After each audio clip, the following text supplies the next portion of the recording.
Are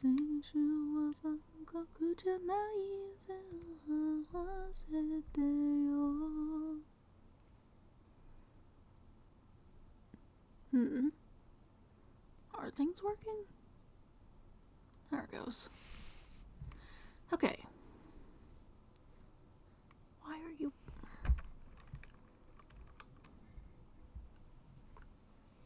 Okay. Welcome back to The Great Ace Attorney Resolve. Where last we left off, I believe we just finished up a court portion.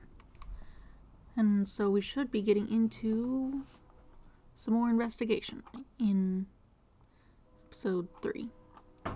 Started up a bit late today because something was wrong with the internet. I still don't know what. Random sites just weren't working. They're working now. After I briefly connected the free VPN I have installed and then disconnected it, they're just working. I don't know why that was happening. Very odd. I think there might be something wrong with the router. Wi-Fi's been weird too.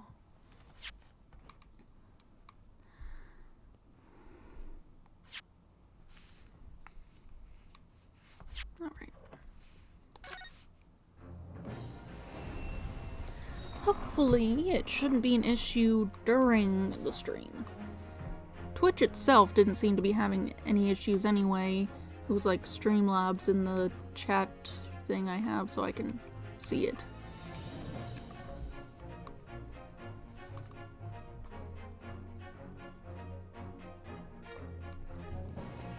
Alright. Let's get into it then. I did not stream on Wednesday because I had to do things. I was making icing for a cake. The cake turned out well. It was almond icing, a marble cake with almond icing, and in the middle I put an almond Oreo, oatmeal is what it is. Almond oatmeal cookie I had made somewhat ahead of time. Turned out well. Though I forgot to put icing in between the layers of cake and also the cookie, so it kind of falls apart when you try to put it on the plate, but, you know, that's fine.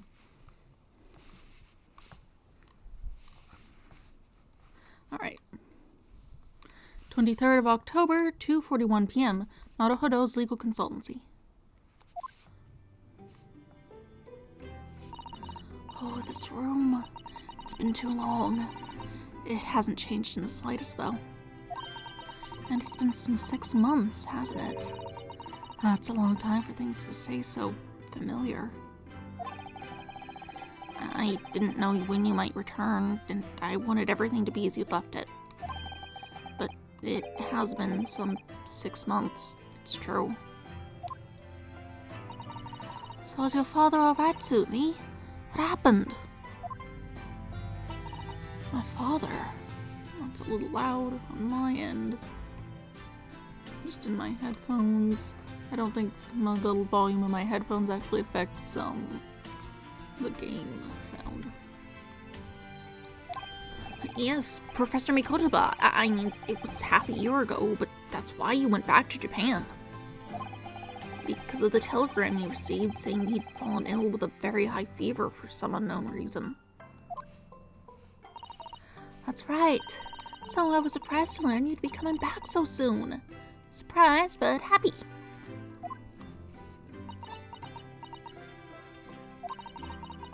I think I wrote about it in my letter to you, but it was all a trick. My father is in fine health, and I'm obviously very relieved about that. Well, we're all delighted to have you back. It was quite by accident that I've been able to return to Europe, actually. It's because of a very grand conference called the International Forensic Science Symposium. The International Forensic... That's the same synopsium Lord Strongheart mentioned. I also can't find my... Oh wait, there it is. Chapstick. I like to put chapstick on before I stream. But I feel like it helps my mouth not stick so much. Hold on.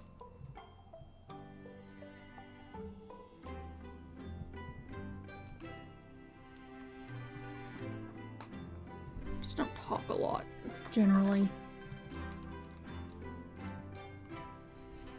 Not a lot to say. Certainly not in a way that I need to be entirely overly cautious about the way I sound, but speaking into a microphone is significantly different. Alright. Anyway, I've arrived safe and sound, and all that matters is that I'm here now. After all, I haven't yet fulfilled my promise to you, Iris. Oh! You must tell us everything that happened while you were back in Japan. Yes, of course, I shall. And there's one other thing. Something you wrote in your letter that particularly grabbed my attention. About you-know-who. About Kazuma. I know. I'll tell you all that I can. Alright. Oh, a lot of stuff to say here.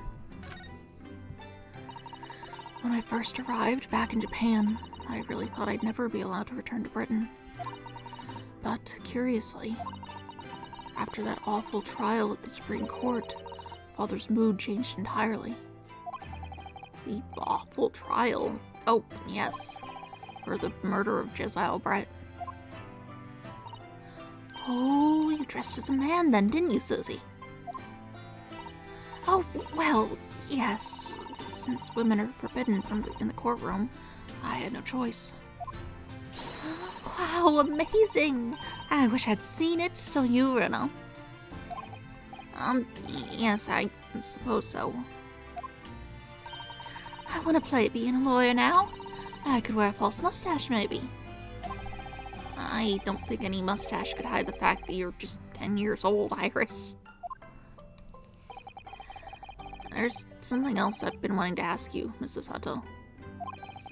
It's about the real reason why Professor Mikotoba summoned you back to Japan. You said in your letter it was something to do with that convict's loot we found in Mr. Natsume's lodgings. That's right. The very large dog collar we found, with the bee emblem on it. Seems Mr. Natsume included a drawing of the collar in the report he submitted about his time in Britain. I understand that when Father saw the report, he turned as white as a sheet. Why would that be, then? Father came to Britain himself, of course, to study. It was some time ago now, but he stayed for 6 years. I can only imagine that something must have happened during that time. But if he refuses to tell me what it was, then I intend to find the answers myself. And I've decided that I, for one, won't keep any more secrets. Oh, Susie. That's a very meaningful look Susato-san's giving Iris there.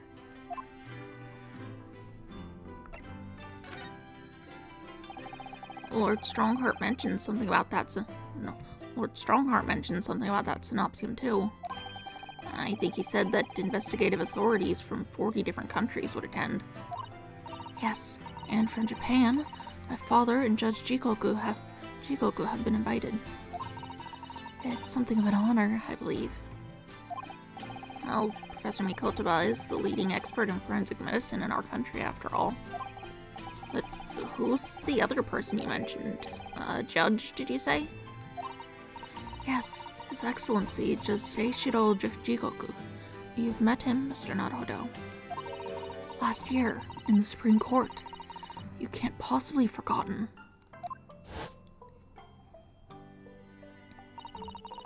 terrible trial of yours when you were accused of murder. Yes, I try to think of that as a positive turning point in my life these days. Well, it was Judge Jigoku who presided over that trial.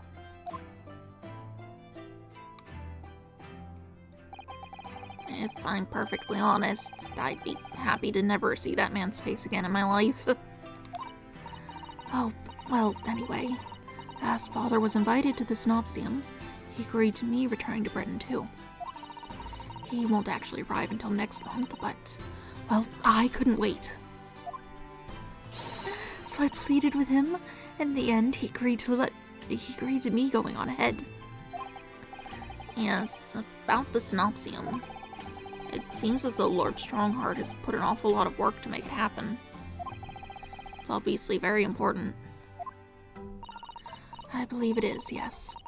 As I understand it, Lord Strongheart organized the entire event himself. I think he's hoping that by achieving exceptional results, he'll get the job of Attorney General. The most senior position in the British justice system. He's hoping to use his power to create the world's finest policing institution. That's what Father said anyway. Apparently it's Lord Strongheart's lifelong ambition. Does Professor Mikoto know Lord Strongheart personally then, I wonder? Actually, Lord Strongheart gave me a long speech all about this very subject only yesterday. But I sort of lost the will to live early on and didn't really listen to much of it. How trying for you.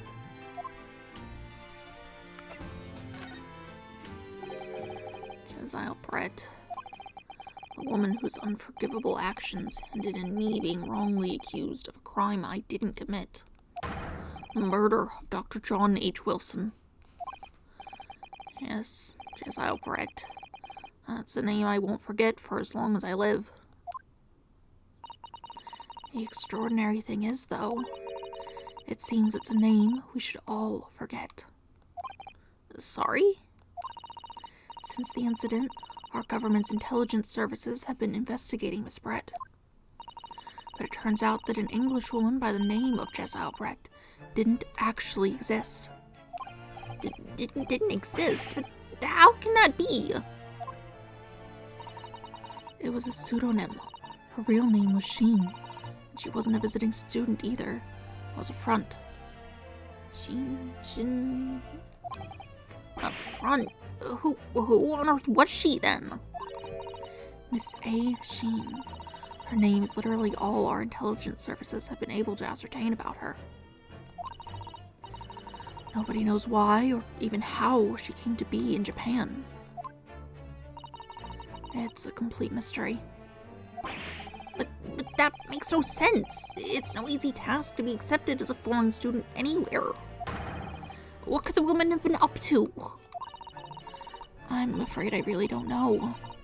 The only thing we can be sure of is that she had some business in our country that we don't yet understand.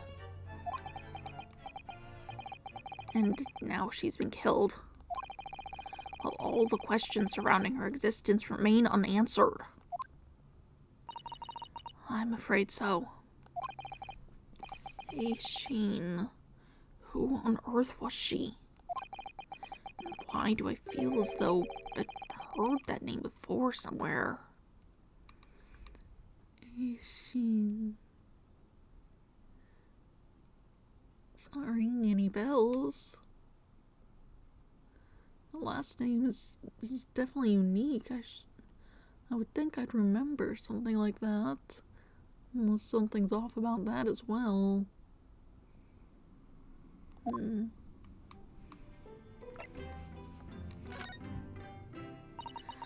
After my friend Ray's trial, the reporter who actually killed Miss Brett said something very strange. Alright, I know the truth. I know you had a hand in what went on. That visiting student's fate. Nobody here in Japan knows anything about it. They don't know that the guy never made it to England, that he died on that steamship. that he'll never... Obviously, I couldn't ask him to elaborate at the time.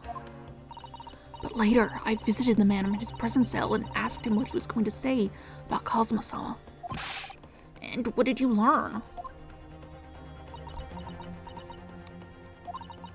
After he died on the voyage to Great Britain, his body should have been unladen at the port of Hong Kong and passed into the care of the consultant staff there.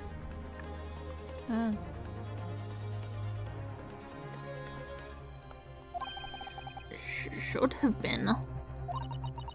Well, it turns out that his body never arrived. It just disappeared. What? Kazuma's body vanished? Our government tried to cover the fact up, it seems. They erected a grave on the cliffs by our hometown. Except Kazuma-sama isn't there. Did Professor Mikotoba know about this? Yes, it would seem that he did. But he didn't tell me. They're still investigating what happened to Kazuma-sama's body as we speak. I just don't believe it. And what is this acute feeling of apprehension I have all of a sudden?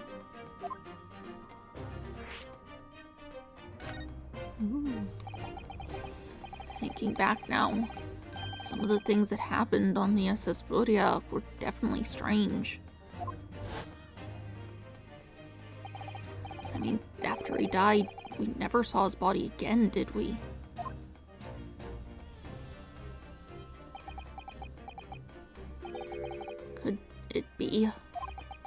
Could it be that he's actually still Stop it, Mr. Naruhodo. It's too much to bear. I'm sorry, I didn't mean to. Just thinking about the possibility pains me so very much. Cast your mind back for a moment, Mr. Naruhodo. When Kazuma-sama was discovered, Mr. Sholmes was there, wasn't he? And he definitely examined the body. I remember it clearly. You're right. So if Kazuma hadn't actually been dead at all, it would mean that Mr. Sholmes had lied to us. But there's no reason why he would possibly have done such a thing. I suppose that's true, yes.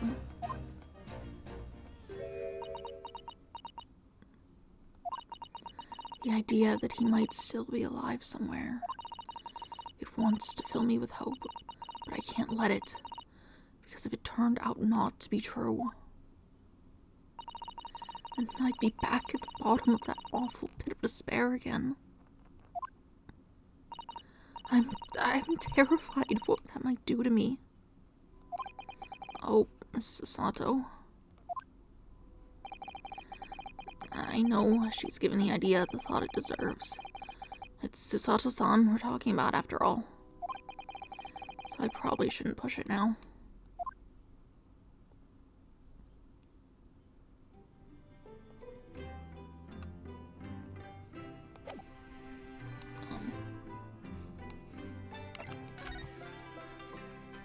I guess I could shower things. But I could also... You have water gently boiling on the stove, I see. It feels wrong somehow if I can't hear the water bubbling away. And we have plenty of logs. It's not like we have to worry about paying for gas. It's important to open the windows for fresh air when the fire's burning, though. You can't keep it closed just because it's cold outside. It could be a matter of life and death. Voicing the freezing winter air is a matter of life and death too, if you ask me. Oh well, perhaps a nice cup of tea will warm you up later.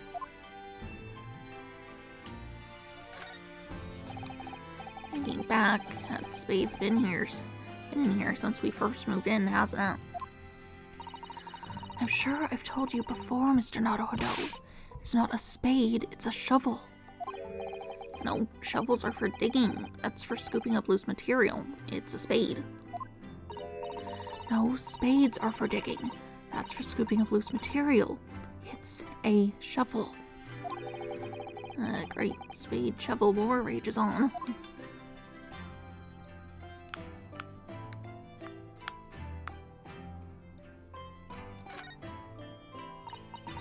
Oh, I'm so looking forward to making you some tea again, Mr. Naruhodo. Which you'd think I wouldn't like, given I'm not keen on bitter flavors, but it is Susato-san's tea. It's amazing what a little cake or something on the side can do. I would dearly love to serve you some sort of Japanese sweet alongside your matcha green tea. But I suppose that's simply not possible, given how long we've been staying here in London. Well, I do like the little chocolates you put with my tea. They go wonderfully. Oh, Mr. Naruhodo, you would, wouldn't you? That gives me a warm glow inside for some reason. I don't like matcha. I've had it before. I just don't like it. I'm not sure if it's right. We've got like powder somewhere. It could be that it's... Have I actually tried it mixed into a thing, actually, now that I'm thinking about it? I've just smelled the powder and been like, that is a strong smell that I don't want in my mouth.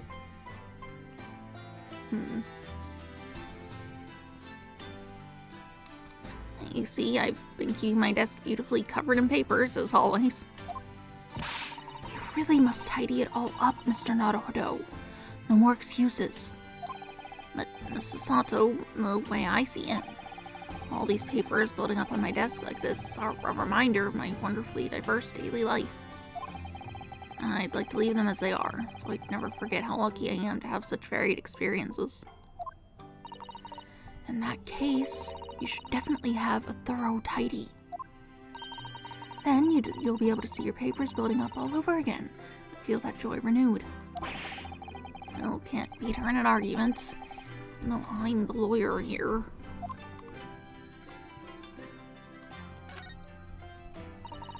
That was taken when I left London, wasn't it? I have the same photograph on display in my room at home in Japan, you know. I wondered if we'd ever all be together again, to be honest. Oh, I know. So did I. But here we are. I'm quite sure there's a reason we've been brought back together. I can't deny that having Susato-san back again makes me feel as though fate has something big in store for us. That's not necessarily a good thing.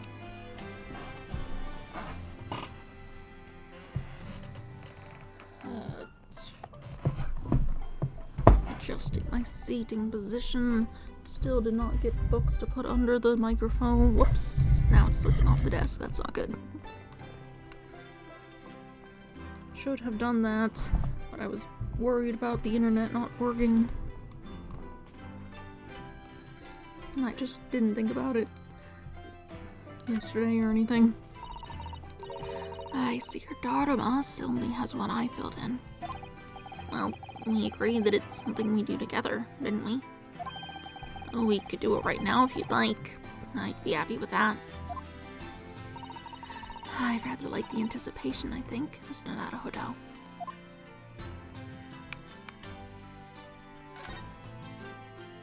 Oh, you're still standing here, okay. I guess that's what needs to be done. But first we gotta look at objects. I'm so pleased to see all our sea creatures doing so well in the aquarium. Yes, the prawns are still swimming and the anemones are still swaying. Obviously, I've been looking after them carefully. At first, I used to drool whenever I looked at those juicy prawns, but not anymore. They're like part of the family now. I don't suppose they'll ever know how close they were to meeting their maker.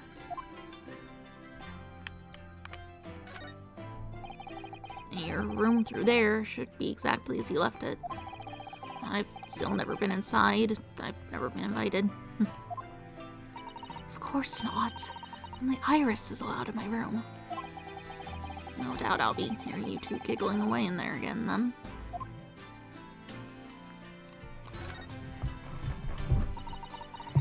It must be about a year ago now. I wrote a really long story based on some of my father's old notes. It's about one of Hurley's greatest exploits. I called it The Hounds of the Baskervilles. But then Mr. Sholmes forbade you from publishing it, and put the manuscript somewhere where nobody could get their hands on it. So nobody knows anything about it, apart from Hurley and I. But for some reason, you knew the title of it, didn't you, Susie? Oh, it sounds so exciting. The Hound of the Baskervilles. I should love to read it. And you wouldn't tell me how you'd come to know it. Yes, but I made you a promise that I would explain one day, didn't I? I think it's time. Oh! I'm only sorry I've had to keep it from you for so long, Iris.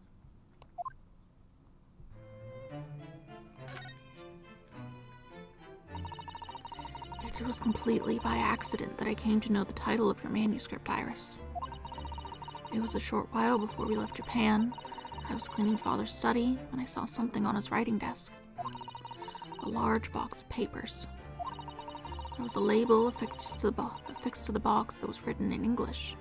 It read, The Hound of the Baskervilles. What? My Baskerville story? Of course, I had no idea what it was at the time. But Father came in and... Sato, what are you doing? Oh, Father. You look at those papers. No, I simply read the label, that's all. Well, put it out of your mind. Sorry? Forget that you ever saw it. Certainly don't tell anybody else about this. Do you understand?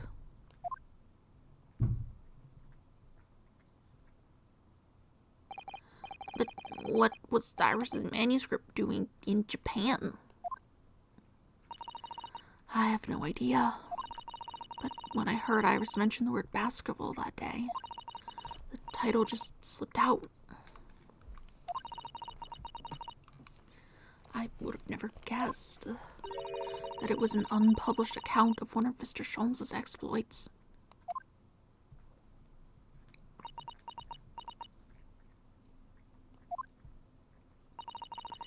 When I returned to Japan, I asked Father to explain, but he refused to answer any of my questions.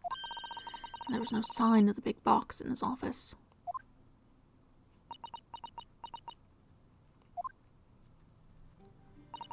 That's really all I know about it. I have no doubt that Father has a very good reason for being so secretive about it, but still.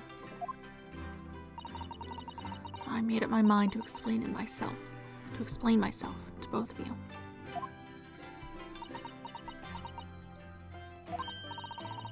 Well, thank you for being so honest, Susie.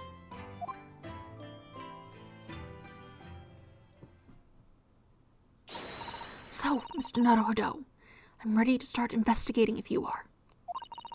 I've committed every detail about the case to memory. Iris has told me about the disturbing happenings at the Waxwork Museum as well. So, you're fully abreast of the situation already, Mrs. Sato. I'd expect nothing less, to be honest. I would think our first port of call should be to investigate this Mr. Drebber, the engineer responsible for building the elaborate machine that was used to effect this extraordinary trick. Yes, a conjurer of sorts, by the sound of it. Well known in the fields of science and magic. Then we need to go and arrest him. Well, yes, he must know the truth behind this case, so I agree we really do need to find the man. It sounds like it's a case of tracking someone down. What choose a job for the police or a great detective. Aren't we supposed to guess who she might be thinking of? We don't have much time, so we need to get started straight away, I think. Good idea. Well, best of luck then. Oh, you're not coming today? I'm going to Brixton Road shortly for the herb market. Let me know later how you got on, won't you?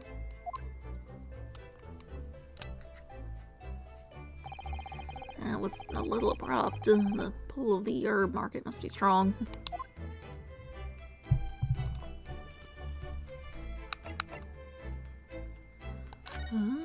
Let's go then. New location's been added. What is it? What's the new location?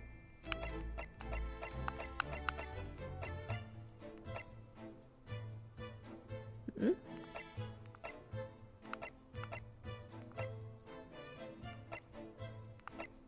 been to all these places, unless this wasn't somewhere I could travel to by choice, perhaps. Well, we can head downstairs, see if anything activates when we get down there. If not, 23rd of October, Sholmes' Suite. It doesn't look like it. I could look at things, but meh. I don't see any reason to go there. I can talk to our defendant, see how he's doing, if he has, ideas. Or he could do this. Look like Gerald Robotnik's cell. What's he doing? Oh my! The whole wall of the cell's covered in mathematical equations. And he's still writing more now. Professor, sorry to interrupt. Oh, Mr. Naruto, who is this young lady? My name is Satomi Kotoba. I'm Mr. Naruhodo's I'm Mr. Naruhodo's judicial assistant. It's a pleasure to meet you, Professor. Oh, if only I'd met a fine young woman like you sooner. Oh, this would have happened. No, that's not logical. It makes no sense at all. Oh dear, I'm sorry if my presence here upsets you. Oh wait, no. Oh dear, I'm sorry if my presence here upsets you. I owe you an apology too, Professor. I didn't manage to deliver what I promised you I would in court this morning. Oh no. The whole thing, the whole miserable affair. It all happened because I've been such a complete and utter clot. Professor Harebrain, have you been working on, what have you been working on in your cell? Oh, you, I mean that, yeah, how embarrassing. I was suddenly struck by an idea, you see. I simply had to write it down. The ball was all I had to hand. Oh, is it some new hypothesis? Something to surpass super high voltage instantaneous kinesis, maybe? No, actually, this is my autobiography. Your autobiography. Math? Oh, I was diddled and fiddled by Albert Harebrain. I found I can represent my odd fortunes with only odd numbers and an ambitious set of simultaneous equations. Really? I'm going to have to pay back all the loans I took for this kinesis machine, you see. So it's going to be a very new serial publication for next month. Part 1, an odd birth and odd upbringing. You can't beat the man's optimism, that's for sure. I see. Well, for now, would you mind if we talked a little more about the case? Oh, yes, of course. I've been working through the numbers. I was diddled and fiddled by the pair of them. By Usman, and by that aloof engineer Tripper. We're not going to have to sit through an explanation of all these equations, are we?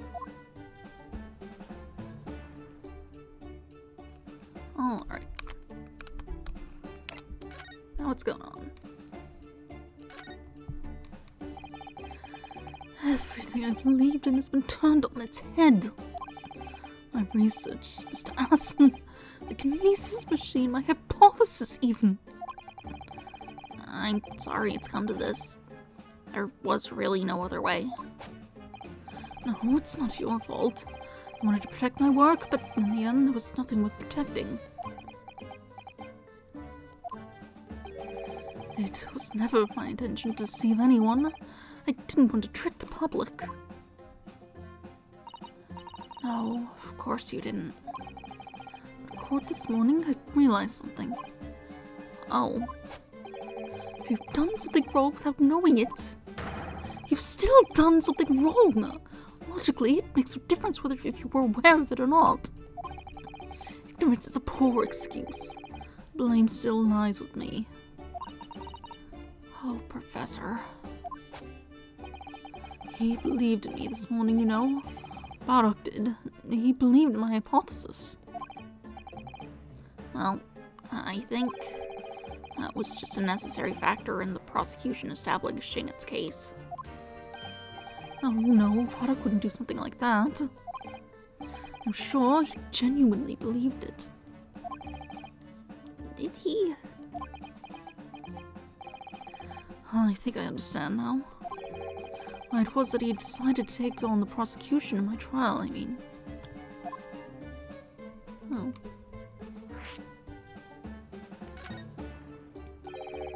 After the terrible incident happened, nobody would believe in my hypothesis anymore. Not the police, not the prosecution service, not any lawyers even. I feel like I dealt some kind of finishing blow there. So if any other prosecutor had taken the case, if it was anyone other than Bardock, I'm sure the prosecution would have declared my hypothesis complete and utter nonsense. And in that case, you would have been declared a fraud yourself, Professor. Exactly, which would have been a fate worse than death for me. But Bardock insisted that I was a proper man of science from start to finish. You think that's why he... I know him very well indeed. He is an extremely kind-hearted soul. But that extremely kind-hearted soul spent all morning trying to paint you as a murderer, didn't he? Well, admittedly, that part of the analysis appears to have some flaws in it. What about the whole Reaper side of things? How does that fit in with the kind-hearted soul idea?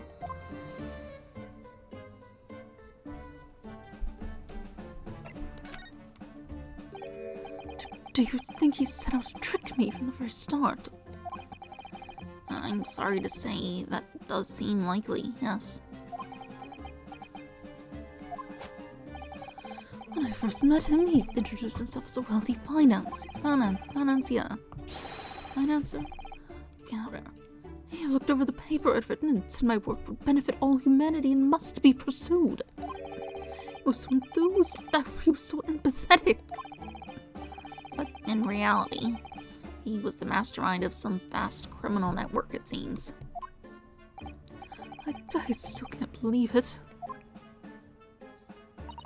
As the machine was essentially a set decoration for some stage magic. It probably didn't require a large amount of investment, actually.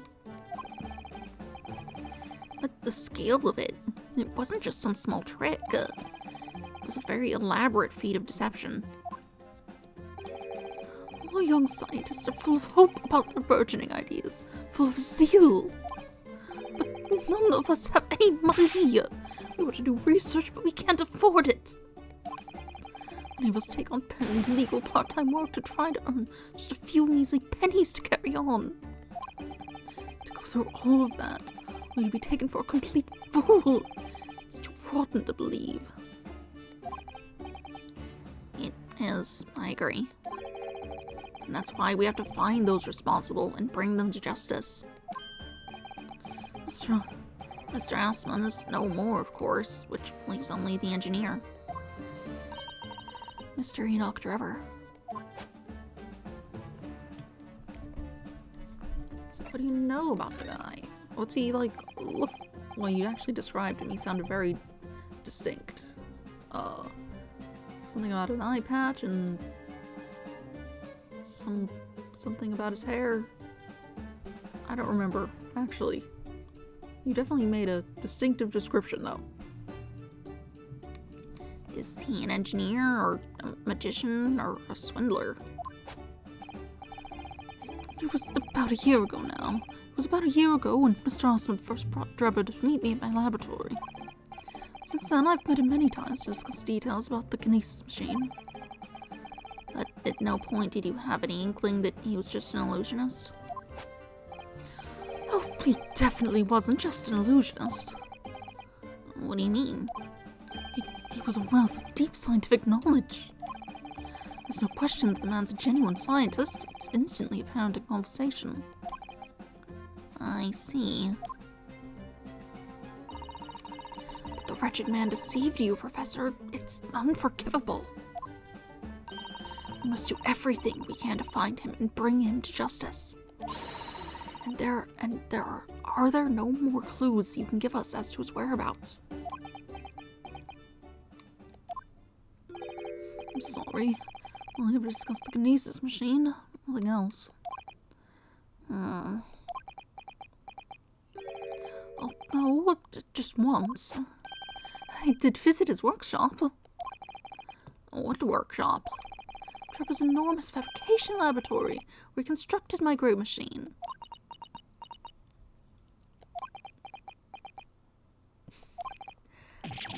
Why didn't you mention this before? Enoch Trevor's workshop. There's every chance we might find the man there. Alright, where's that at? So you've been to Drebber's place of work then? Yes, just once, you understand. It was an enormous place, plenty of room to construct the kinesis machine, you see. Where can we find it? We have to go there once. There's a good chance we'll find Drebber there. Yes, definitely. I'm sure. I'm sure you're not going to want to hear this. But I have absolutely no idea where the workshop is at all. I'm so sorry. I was more than half expecting that. See, I was blindfolded in the carriage the entire way there.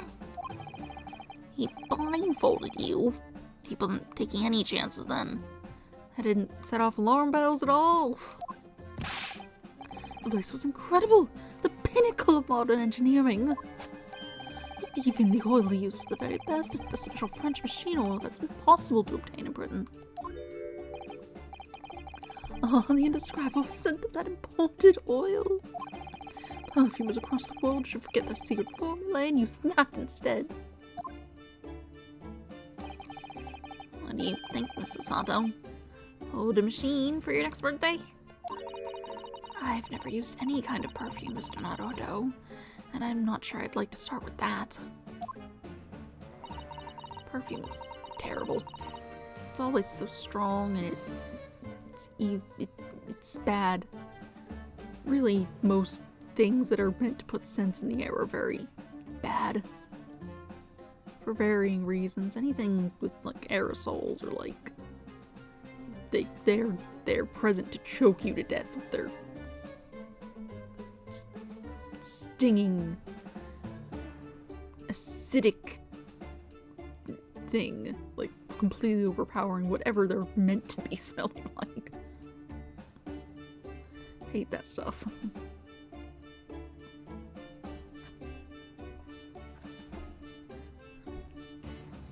Have to be very specific about the soap we get because they changed the soap we were using and now it's so flowery.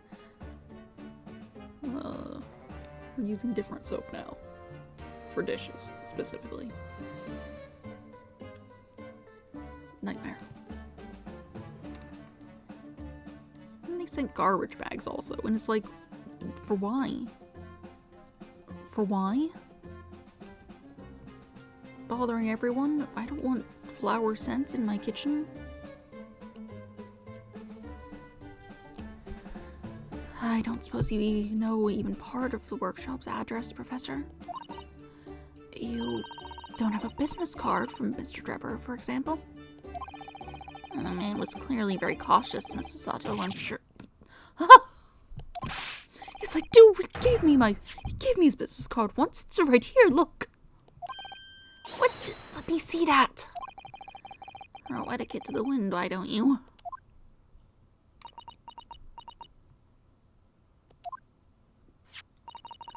Enoch Drebber, engineer. I'm afraid that's all it says. There's no address. No, well, I can't say I'm surprised. Still, this could be useful. Drebber's card's been entered into the court record. Mr. Enoch Drebber's business card, though it shows only the man's name, there's no address.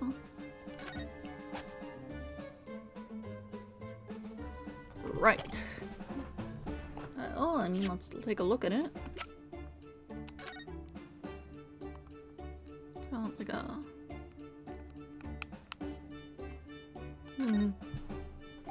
This dark smudge here. I think perhaps it's machine oil. Yes, possibly. Professor Harebrain mentioned something about the oil Mr. Drebber uses, didn't he? He said it was specially imported, very high quality oil that's impossible to obtain in Britain. Which sounds like probably the best lead we got. Figure out who's importing it and try and talk to them. Can I boost this up somehow? Stick it on top of a blanket.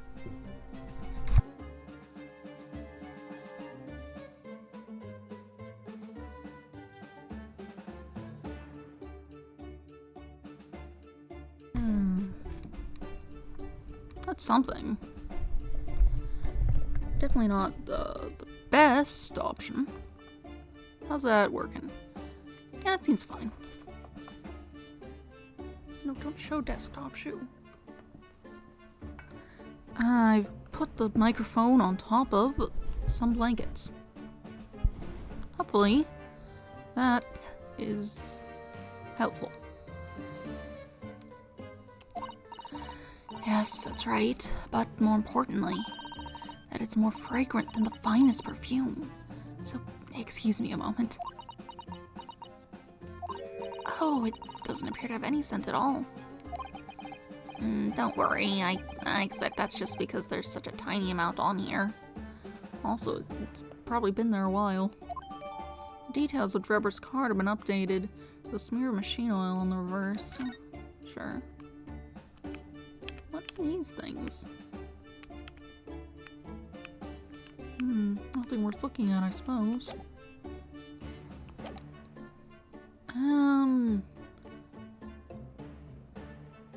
Do we need to present anything to you? Do you have opinions on things? Do you know if your screwdriver got stolen and used to stab someone?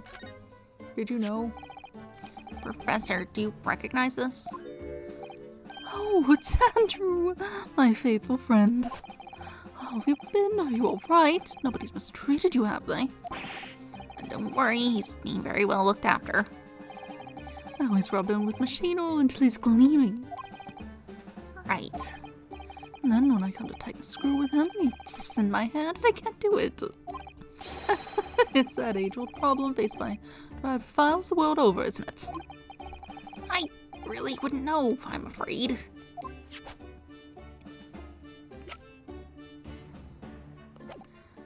Well, you hang out in here. We're gonna go check out... I guess we'll go look at the stage again. Can we get inside yet? I suppose there wouldn't be much. That's not really where anything took place.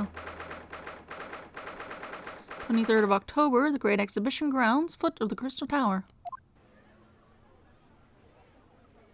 Puppy. I don't actually like dogs. I had no idea there were so many people in the world. I know what you mean. It's really packed in here today. It feels as though it's taken us 2 hours just to make our way through the crowds to this point. Has it? I shut my brain down so I didn't really notice, to be honest. Gosh, I do wish I had your absence of mind sometimes, Mr. Naruto. There you are. I had a feeling you all would show your mugs before long. Oh, wait. I thought, so there you are. I had a feeling you lot would show your mugs before too long, whatever you said. Oh, Inspector Gregson. I see you're hard at work as usual. Warm greetings to you. I do hope you've been keeping well since we last met. What's with all the ceremony? We just saw each other in court this morning. Oh, you, Sunshine, the gentlewoman so loyally at your side. Oh, I thank you, Inspector. How good of you to notice. He might be a bit rough around the edges, but he's still a proper English gentleman at heart, I suppose. As you probably guessed, we were hoping to investigate the scene some more. Right, well, it's the young trainee's domain. Hoy, get over here, Gina. What's that noise?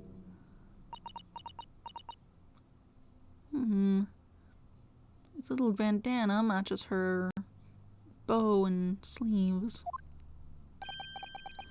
She seems to be busy playing with a puppy. Probably giving it a traditional East End training. Gina! She's a police officer now? Amazing, isn't it? She's a good kid, actually. Heart's in the right place, anyway. She got the detection bug, if you ask me. Yep, I think she'll follow in my footsteps nicely. What do you mean? I'm being transferred. It's time for me to say toodaloo to London. Oh no, really? That's a bit sudden, isn't it? I had no idea. Where are you going to be posted then? We'll come see how you're getting along. Not likely. Not you're welcome to try. If you don't mind a trip to France, that is. To France? Only working in the Paris Police Prefecture. Should be right up my alley. But France, it's an entirely different country.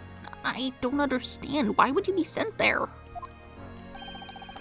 That's the way the adult world works, Sunshine.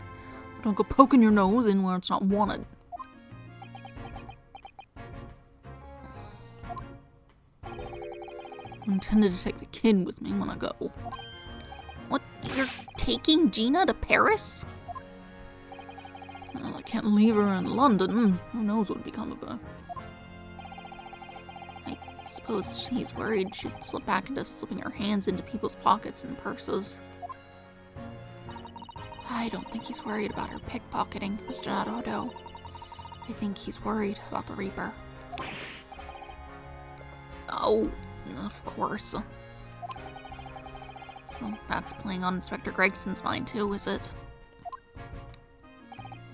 Anyway, haven't mentioned any of this to Gina, so don't go blabbing, you hear me? No, of course not. I want to keep that diving diva safe and sound. Till all this is over, at least. Oh, did you just call me a bloomin' diving diva again? So you heard that, did you? Alright, well, any questions about the scene, you can put them to my capable detective diva here. Alright, you heard the boss. Inspector Lestrade's in charge here now. I suppose I'd better keep my word and not mention anything about Paris. So, Gina, you've got a new dog, have you? Isn't he great? Phoebe's his name. Oh, how delightful! He's absolutely adorable. Yes, the dog does seem lovely. But the not-so-lovely Inspector Gregson that's playing a but it's the not-so-lovely Inspector Gregson that's playing on my mind, to be honest.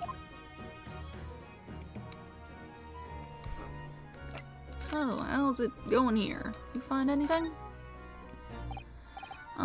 Gina, we were actually hoping that we could investigate the scene again.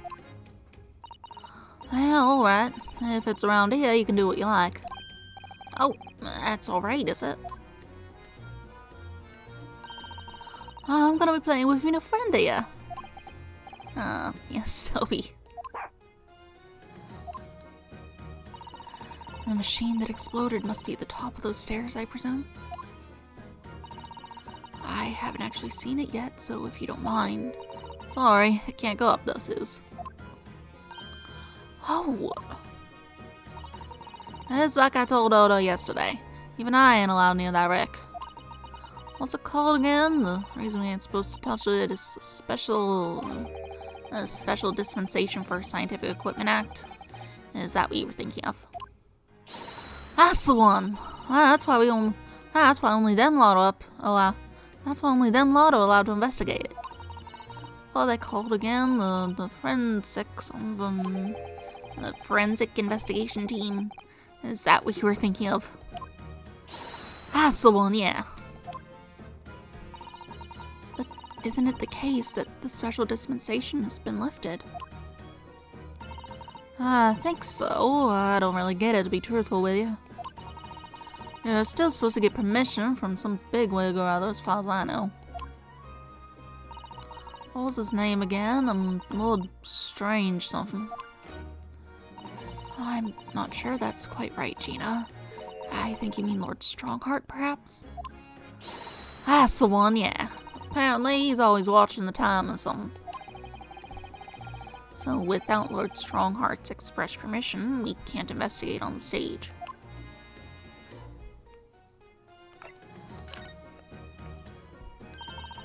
Ha! It was great, wasn't it? I did right laugh. It was a new one on me, that. You know, being in court and not spending the whole time worrying I'm gonna be found out. About to be, rather. You did keep an awful lot of secrets in all your previous court appearances, didn't you? Yeah, and Odo's made things hard for me every single time and all. Just doing my job, Gina.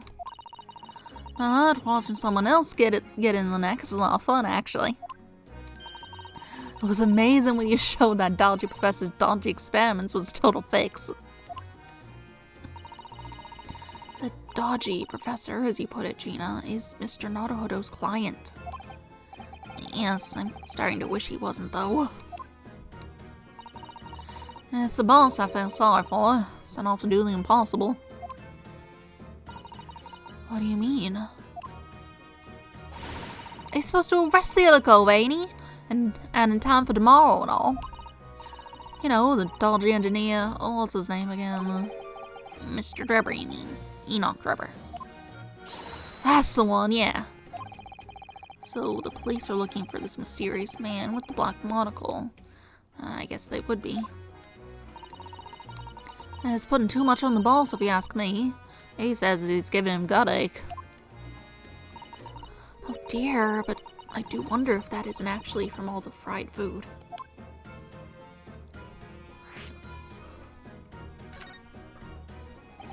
So, Scotland Yard are trying to track down Mr. Enoch Drebber. I wonder if they had any luck. He's really funny looking, got 2 eyes what don't match. Stole a glimpse of a picture of him earlier. I mean, I didn't actually pinch it or nothing. The old devil's got it.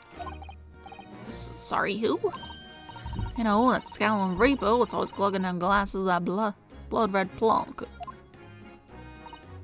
Ah, Lord Von Zeeks. He's always had it in for me, that cove. I don't know what he's always scowling about, mind. Probably would have been a good boss as it goes. She'd rather be the Reaper's apprentice than a detective's trainee. The way I see it, if the choice is between a chip-guzzling detective and a chalice-glugging demigod, you're equally badly off with both. Kitty, what are you doing, making all that noise? I suppose you're right. I hadn't thought of it like that. Glad we put that one to bed. Anyway, the point is, I found out the yard's dead set on finding the fishy engineer. Well, there don't seem to be no clues to go on, so they're stuck. There's nothing that can lead us to Dripper at all. Kitty, you do not need to do that. Making all that noise. Kitty.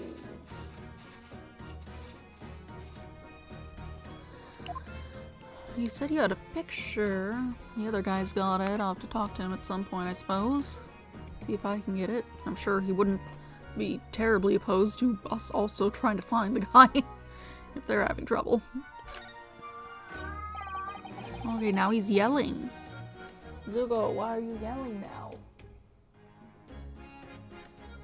Would you like to come over here?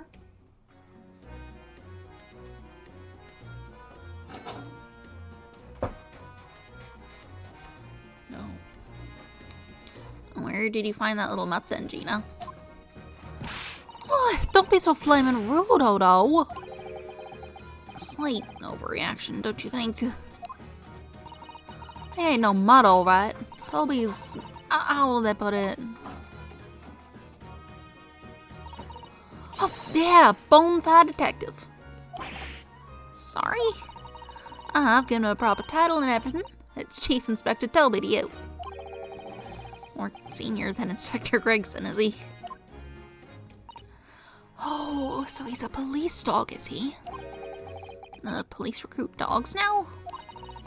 I've heard that they're already being used officially in Germany as part of their city policing.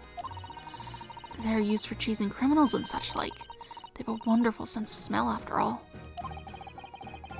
I have a fairly good sense of smell myself as it happens.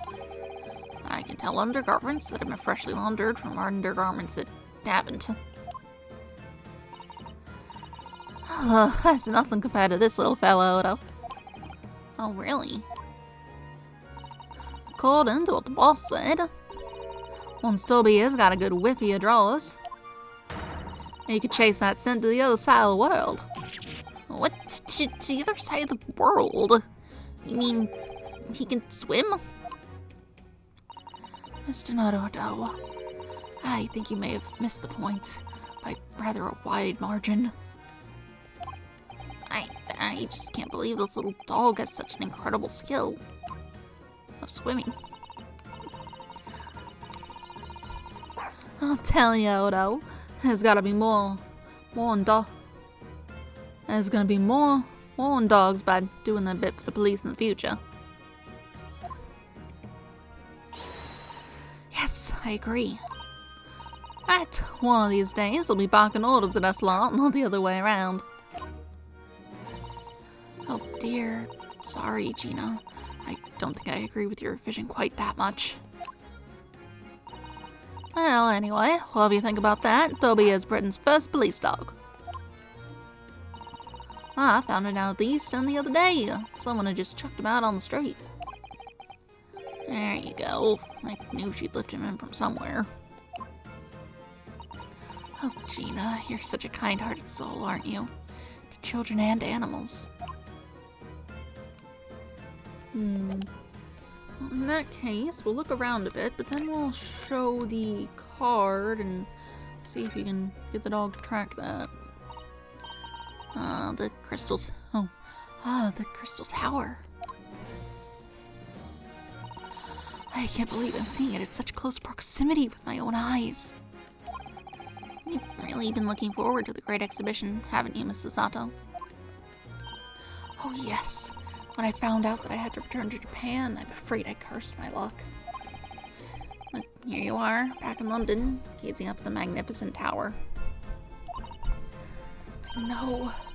Perhaps I was wrong to curse my luck so harshly.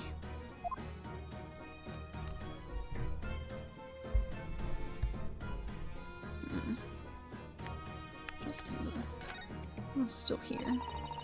Here's the scorching on the ground that you mentioned. Yes, and there's what's left of the green balloon's envelope. All clear evidence of the balloon that exploded on the day of the incident.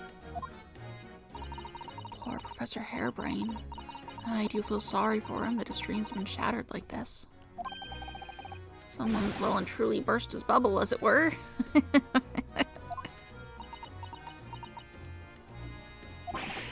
Ouch, I'm a bad person.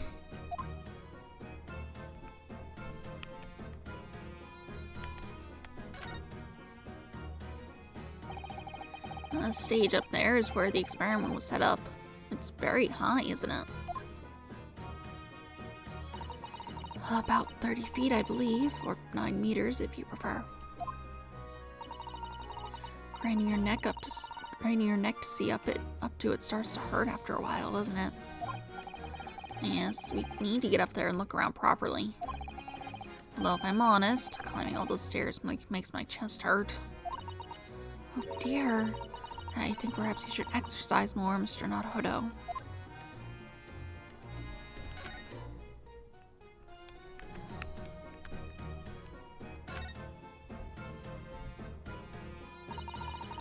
What a shame that the symbolic landmark of the Great Exhibition has been damaged like that. Yes, unfortunately, the birdcage crashed in the most prominent position possible. It's the gods giving us a warning, if you ask me. Man must travel under his own steam, and not cut corners with instantaneous kinesis. But imagine what might have happened if the birdcages landed in a slightly different location. The death toll could have been far worse. So I think perhaps it was a blessing in disguise. Well, the gods are benevolent, obviously. I did say it was just a warning. Man must travel under his own steam, or next time bird cages will rain down on all of you. Your faith is much stronger than I realized. Well, how do you think I passed the entrance exam for Yume University? It wasn't by studying alone. Balloons. Oh look, a flying balloon. I've never seen one in the flesh before. I can't understand how they can fly. It's so high up as well. Oh, but think of the view, Mr. Naruhodo. You must be able to see for miles and miles. I do think of it, and it terrifies me. I mean, it would be certain death if you fell out. I'm sure they're perfectly safe. After all, they've been invented by some of the brightest minds in the world. Let's not forget that we know at least one has exploded. I'm sure there are other ways to fly.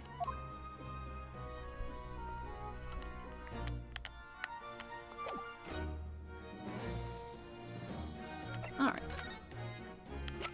Show this to your dog. About this, Gina. Yeah, I'm still learning my letters at the moment. I only know A to E, so if it ain't too much bleeding trouble. Actually, Gina, it's the back of the card that's important. How come? It's just a dirty old smudge on the back, that's all. It turns out that this is very high quality French machine oil. It has a very particular scent, apparently. You don't say! Let's have a whiff then.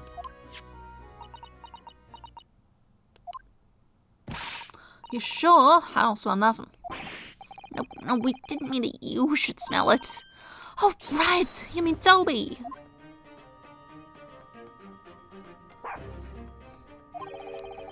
His sense of smell is so good, he can track people over the oceans, can't he? Professor Harebrain informs us that this oil is unique to Mr. Drebber's workshop.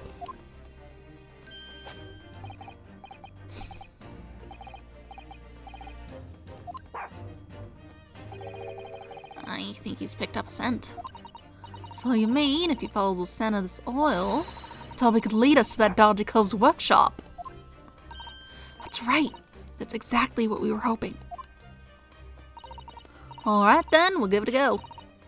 I'll just borrow that. Wait, when did you... Oh, it's a pickpocket.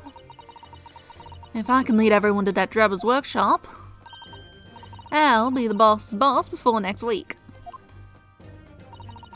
Oh, yes, Gina. I'm sure you'll be promoted. Poor Gregson.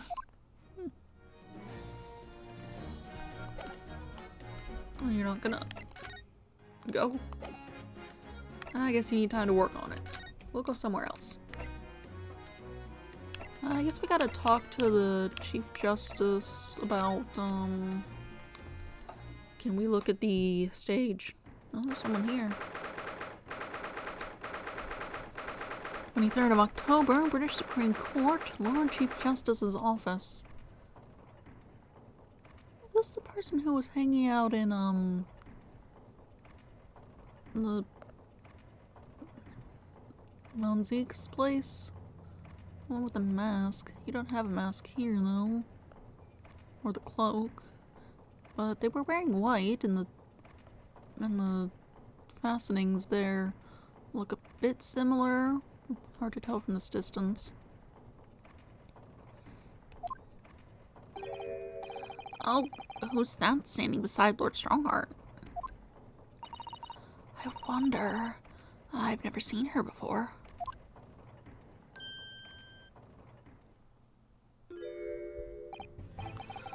Oh, the young champion of the court. You want some success this morning, I understand. And you've thrown the entire government into disarray as a result. Oh, you mean because Professor Harebrain's experiment? Sham science being demonstrated at London's Great Exhibition. The country's been made to look foolish. Now politicians are scrabbling to respond. Not my fault. Lord Von Zeeks is in Whitehall as we speak, giving an emergency briefing. Oh dear, I didn't mean to cause any trouble. None of this is your responsibility. The government's entirely to blame for having been taken in. Special dispensation that prevents investigation at the scene will be annulled later today. Once that happens, my forensic investigation team will move in and deal with that scrap metal in no time. It's scrap metal now, is it? Until later then, Lord Strongheart. Yes, thank you.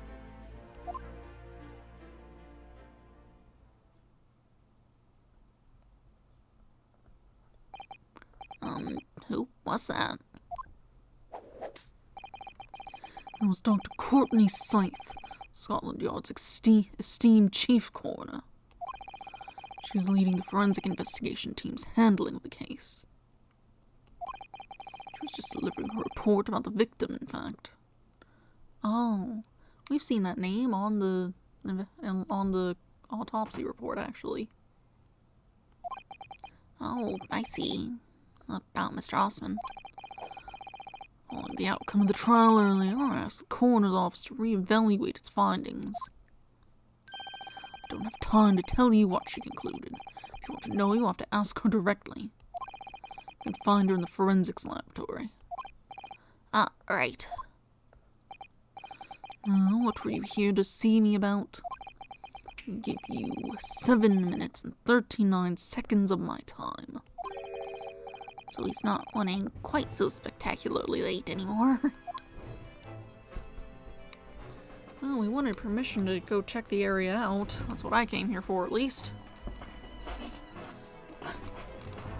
But if we have to wait until it gets properly annulled later, I guess that's what we'll do. In the meantime, though, how's it going? You find anything? What exactly is the forensic investigation team that you mentioned before?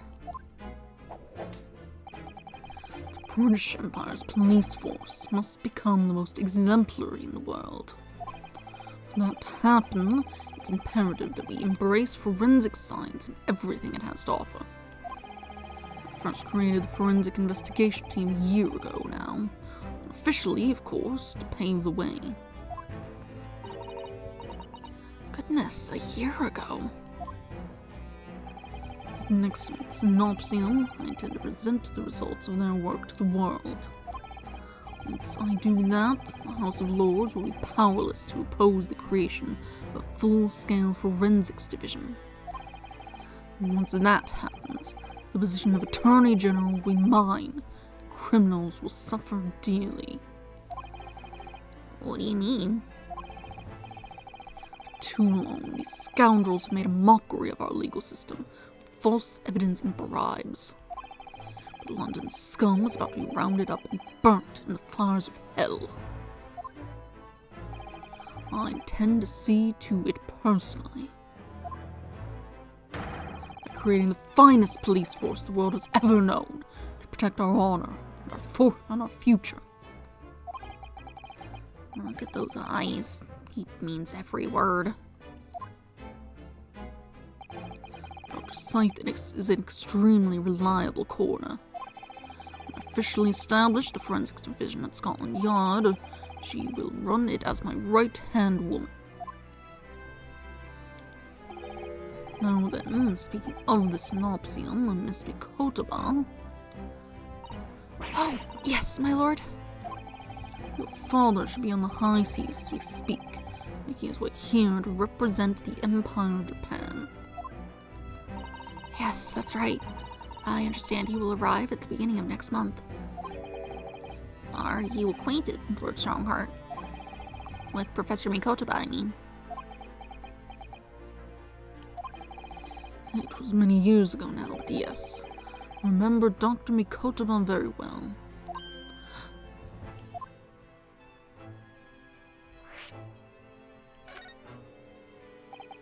If my memory serves, it was some 15 years ago now, that your father came to Britain as a visiting student. It was the year I was born, so yes, 16 years ago. So 16 years ago, in fact. Mikotaba was a young practitioner of forensic science, and Jigoku accompanied him as a young promising judge. The punctiliousness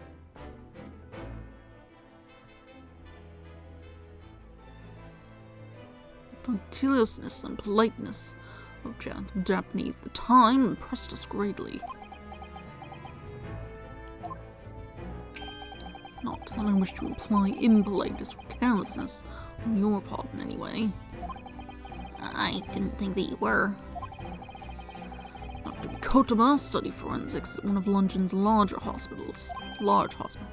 St. Sinner's, if I'm not mistaken. Dr. Scythe was also there then, as it happens. Then Dr. Scythe knows my father, does she? She was a young medical assistant at the time, so I doubt their paths crossed regularly. I have no doubt they knew each other superficially. After all, Dr. Mikotaba was here studying his subject for some 6 years in total. 6 years? That's a long time to be studying abroad, isn't it? I lived with my grandmother in those years. So he left his newly born daughter behind and went overseas for 6 whole years. It was a rather turbulent time at home. Oh. Perhaps Father wanted a reason to get away. What do you mean? Why?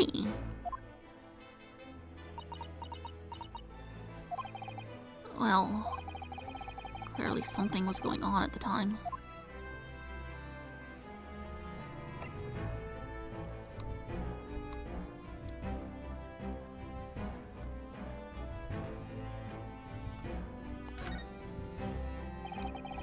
I wanted to ask you about Lord Von Zieks, actually.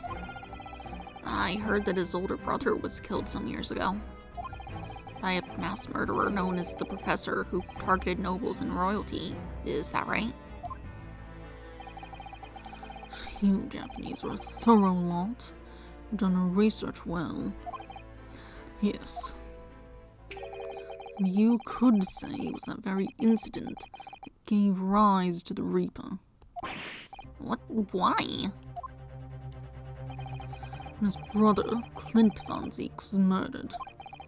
It was just after young Bardock had graduated from the University of London and become a prosecutor.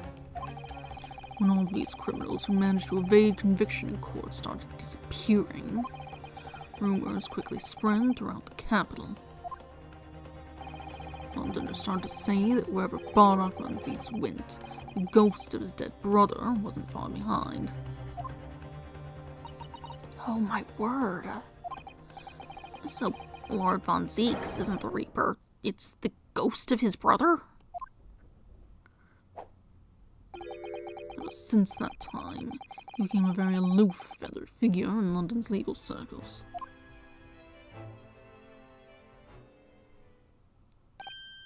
Oh, yes, Lord Strongheart. Go ahead.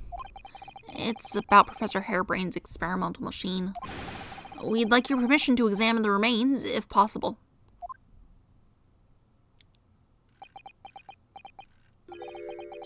Are you well versed in science, then? Not in the slightest. In fact, you could say I was barely aware of the subject at all until recently. Well, the special dispensation legally preventing investigation of this machine is currently being annulled. Within a few hours, Dr. Slice's team of forensic experts will begin their own investigation. I suppose until then, there's no harm in you looking at the wreckage, as long as you touch nothing. Thank you. Being able to look at it is better than nothing. And I'll be able to see it too. Your time is up. You'll have to excuse me now, I'm afraid. My next engagement calls. We are extremely sorry to have troubled you when you are so busy, my lord. I have important matters to attend. Preparation for the Xenopsium, you understand.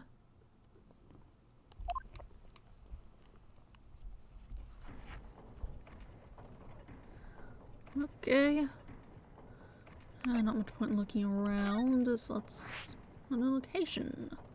Oh, that's right, we should be able to go to this forensic laboratory. Let's go back to the stage and check that area. There's a lot of places we can go. We're allowed up here. Don't mind us. Why, that's off limits up there. Try to sneak past me again, I'll stuff your gob full of the boss's fish and chips. Yes, please, I love fish and chips. I want some fish. I suppose we need special permission. We got it.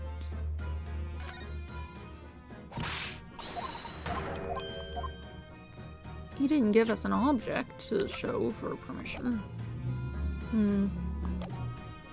Oh well, I guess maybe it's not done yet. We haven't been here yet. Let's go look.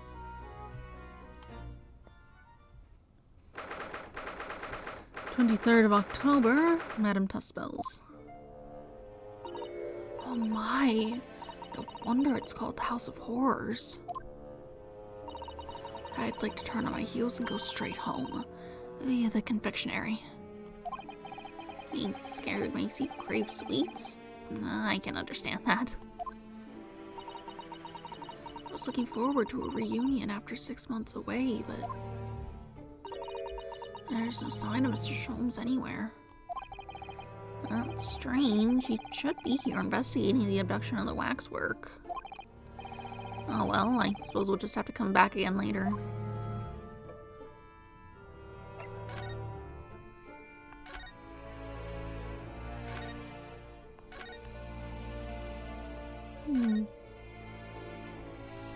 Look back here. Ah, yes, the heavy curtains in the middle of the House of Horrors. Whatever's on the other side of them, you just know it's going to be terrifying, don't you? The sign says it's the Madame Tuspel special exhibit. It seems you have to pay extra to go inside.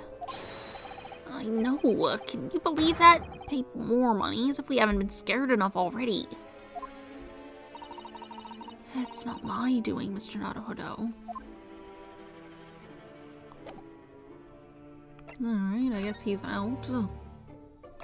Let's check out the laboratory. 23rd of October, Forensics Laboratory. You gotta clean your table, there's blood on it. I believe this is it. Dr. Scythe's laboratory.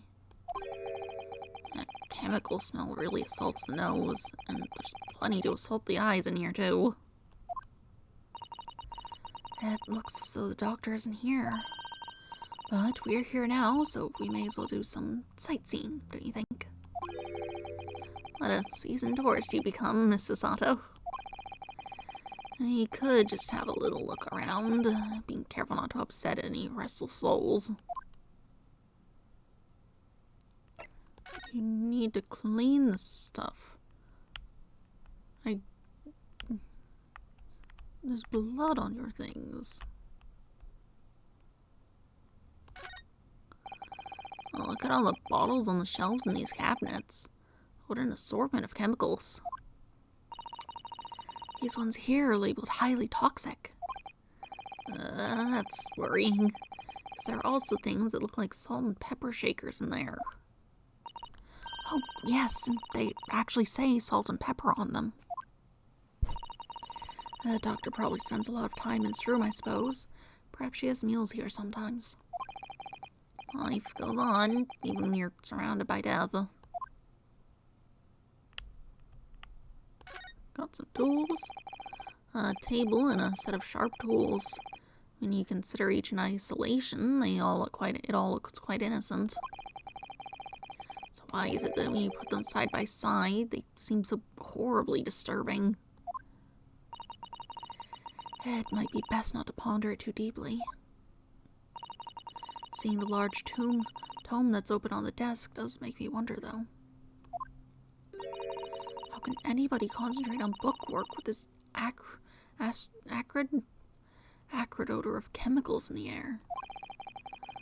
You'd either have to have a cast iron constitution or a really terrible sense of smell.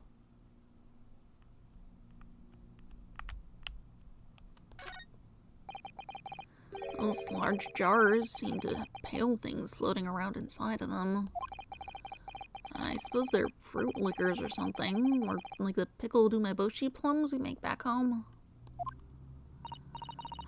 Father had jars like that in his laboratory as well. I expect they're human organs in a preserving solution, probably as examples of some rare medical condition. Mrs. Sato, there are some things in the world that it's perfectly fine to never know about, ever. Oh, so as I said, I'm sure they're fruit liquors or umeboshi, aren't they? Of course.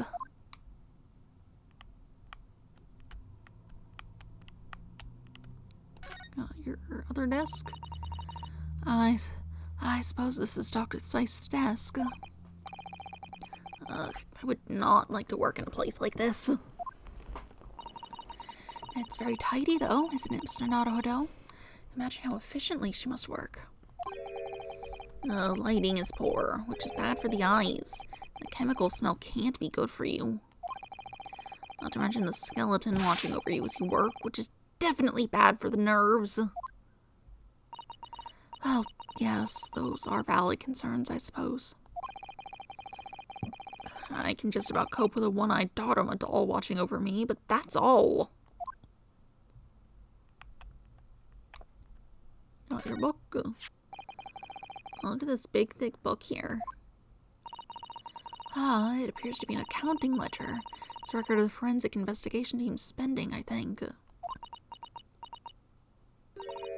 Oh. What is it? It's clear that the team purchases various equipment and supplies on a monthly basis, but... well, one entry seems rather strange. Really? In what way? They're buying 500 scalpels every month. 500? It must be working really hard on dissecting corpses. I don't know. Judicial autopsies are only carried out in certain special circumstances. And scalpel blades can be sharpened, too. It does seem a bit strange, you're right. 500 scalpels a month? What could they possibly be using all of them for?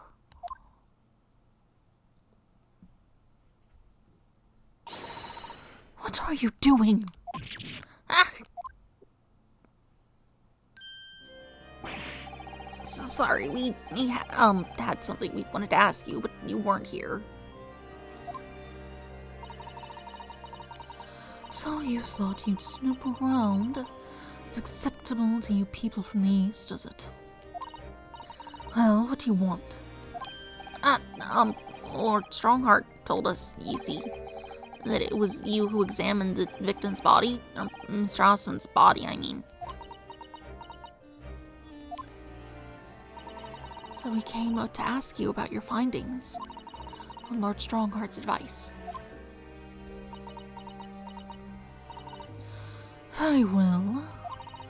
If the Lord Chief Justice has given his consent, I'll tell you what our investigation revealed. But when we're done, you must leave immediately. I wanted to look at your skeleton. Oh well. So, you want to know what the forensic investigation team determined from its examination of the scene? The victim, Mr. Odie Osmond, who disappeared from the experimentation stage amid an explosion, and the Mr. Osmond, who appeared moments later partway up the Crystal Tower, were without question one and the same person. That is the team's conclusion. But that can't be right. If it was an elaborate trick, we can only speculate about how it was carried out. Let's see, if two people who looked very similar to each other were involved, they could have made it appear as if one single person had switched places, couldn't they? Very true, but sadly in this instance, that was not the case. The man who disappeared and the man who subsequently reappeared was the same person.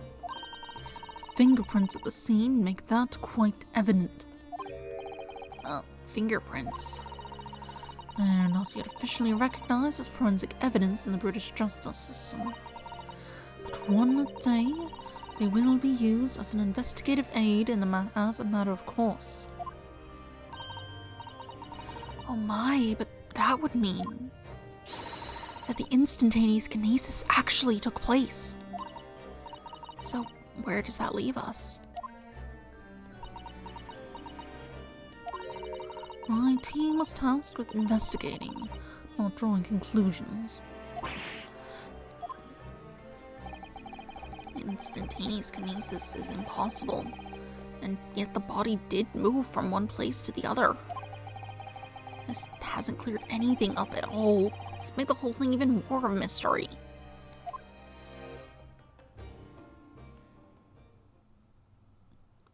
Ooh. Mama, what is this? Where did she spring from? And did she just call the doctor Mama? This is a lawyer, dear. Oh.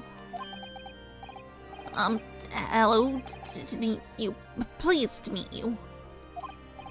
Yes, I'm a defense lawyer, Ryunosuke. Mama. Yes, sir. Can I cut this one up? What? I've never seen inside an Eastern person before. I want to know what it looks like. Of course you can't. It's a live specimen, as you can very well see.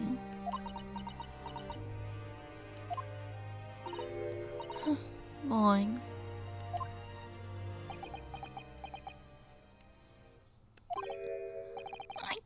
I think I just had a near-death experience. Oh dear, Mr. Naruto, you're pale as a corpse. Let's leave before I'm mistaken for one.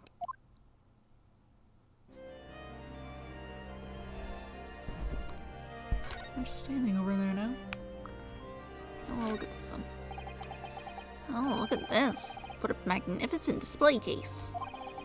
The cherry wood has been polished to a high sheen, and the intricate carving is a joy to behold. Western cabinet makers really are very skilled, aren't they? You have nothing to say about the skeleton inside, Mr. Naruhodo.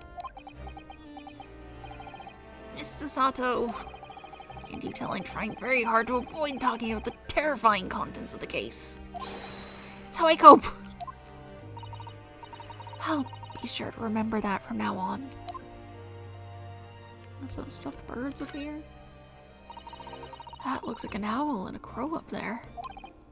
I know, and they haven't even twitched since we came in here. Well, no, they wouldn't have. They're taxidermy mounts, Mr. Naruhodo. I was afraid you were going to say that. I've been trying very hard to tell myself they're just sleeping with their eyes open. Yes, I think perhaps you were wise to put something like your Dodoma doll on display in the office instead.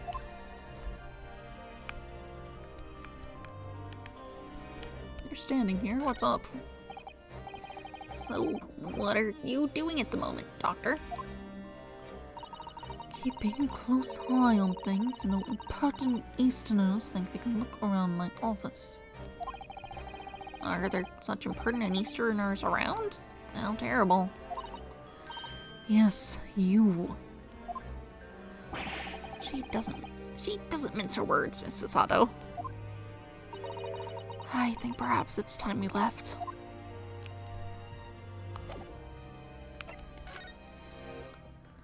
Well...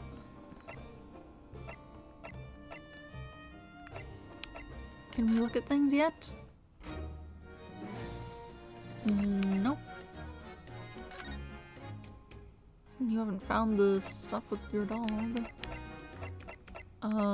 Anything happening over here? No. Oh. We have new opinions for you.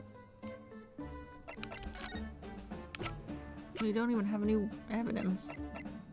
Do we need to show you something else? Do you have thoughts on this photograph?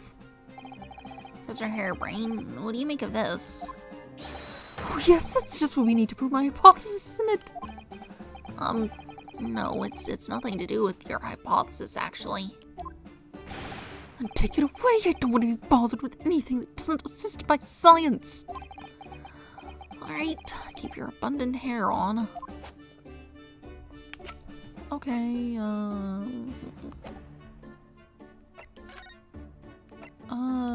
how's it going over here? Nothing is happening here. Anyone home?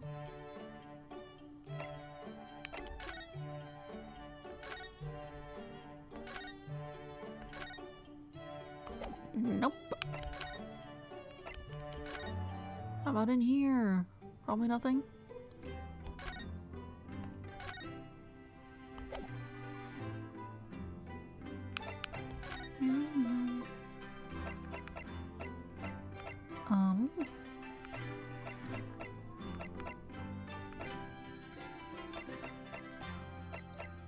Maybe we need to examine this area? I kind of skipped over doing that.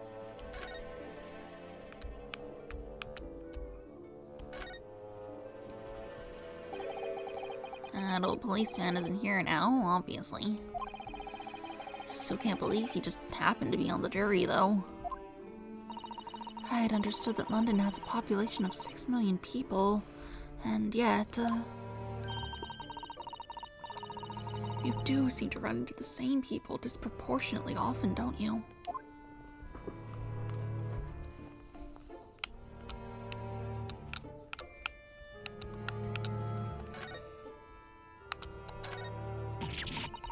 Oh, what a horrifying scene!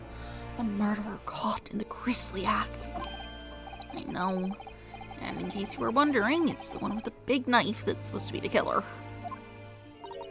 I don't think anyone would be in any doubt about that, surely. Did you know that according to the description, the bathtub at the back has no particular significance? What? Really? I would have thought it was meant to show that the killer also worked in a bathhouse peddling criminal wares. Aha, we have a new theory.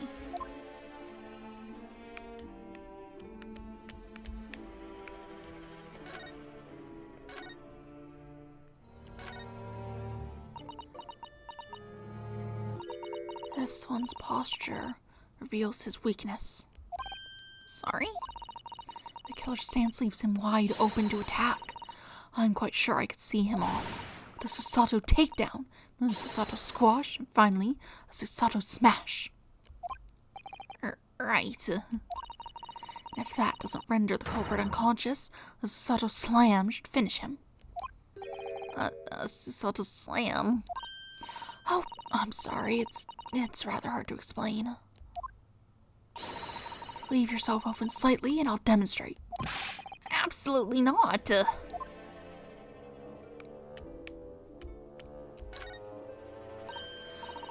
There's a stepladder here, look. Oh, yes, a stepladder. I think perhaps we should let the proprietress know that someone's left it out. The stepladder, I mean. I think it's part of the scene. Is something wrong? Why do I feel as though I just managed to sidestep an argument? Up, on your hands for every letter. Well, nothing's happening here. What are we missing? Did you, find anything yet? Oh. Gina, we were actually hoping that we could investigate the scene again. Yeah, alright. If it's around here, you can do what you like. Oh, that's alright, is it? Oh, I'm gonna be playing with your new friend here. Ah, yes, Toby. The machine that exploded must be at the top of those stairs, I presume. I haven't actually seen it yet, so if you don't mind. Sorry, you can't go up there, Suze. Oh. It's like I told Oda yesterday. Even I ain't allowed near that wreck. What's it called again? The reason we ain't supposed to touch it. The special dispensation for Scientific Equipment Act. Is that what you were thinking of? That's the one. That's why only them lot are allowed to investigate it. What are they called again? The forensics, the forensic investigation team. Is that what you were thinking of? That's the one, yeah. But isn't it the case that the special dispensation has been lifted? I think so. I don't really get it, to be truthful with you. You're still supposed to get permission from some bigwig as far as I know. What was his name again? Lord Strange something. I'm not sure that's quite right, Gina. I think you mean Lord Strongheart, perhaps? That's the one, yeah. Apparently, he's always watching the time or something. Actually, we've just recently been to see Lord Strongheart. You what? You met him? Last time the boss was called in to go and see him, he waited for 3 hours at the Cove's office and came back sniveling. Tragic. Well, Lord Strongheart has given us permission to examine the scene as long as we touch nothing.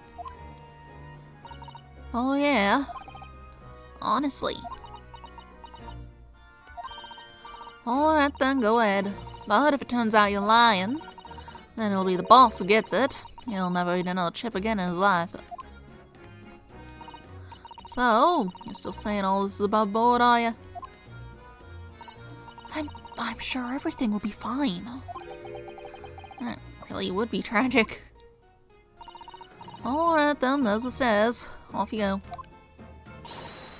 Oh, thank you, Gina. Buddy. Right then, Odo, leave it to me. Sorry? We're gonna get going after that dodgy engineer cove right this minute. Oh, but hang on. Someone's supposed to be on guard duty at all the time.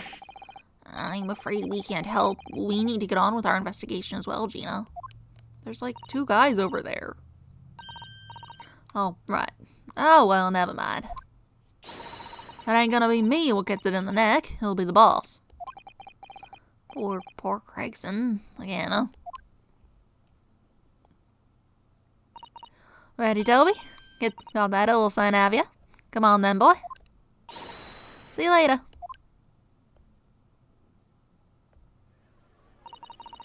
I do hope the scent of that oil leads them to that swindler's workshop. Yes, I hope so too. Ideally, before the dog swims across the channel to France. Can we go up there now? These stairs lead up to the experimentation stage. Let's go and see what we can find out.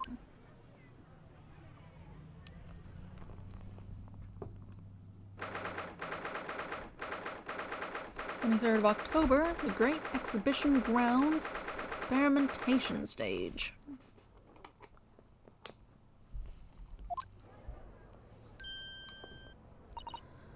Oh my, this is the machine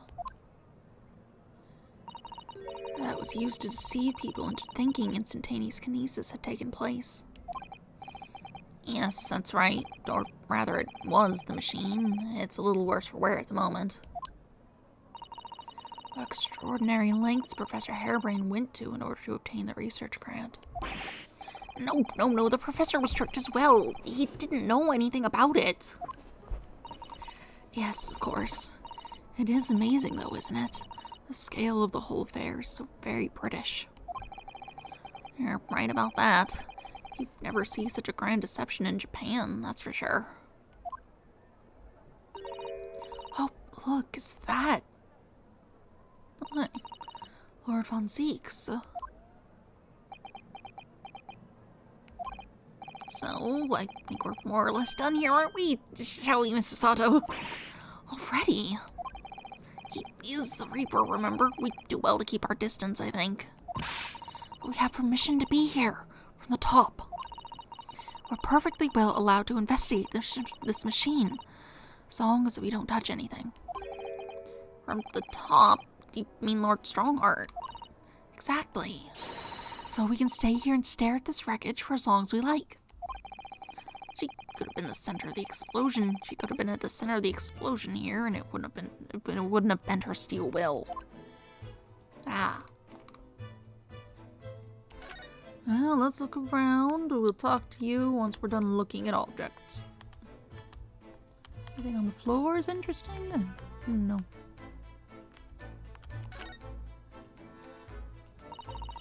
What a terrible explosion it must have been. Even the steel girders have buckled and twisted in the blast. And what they call the bird cage was right in the middle of it all, just here. But look, Mr. Naruhodo, that metal grill on the floor looks as though it's designed to open. It does, doesn't it? The floor had opened at the precise moment the explosion occurred. The birdcage could have dropped through and disappeared from sight. I don't think there's any doubt that this was a very elaborate hoax, is there?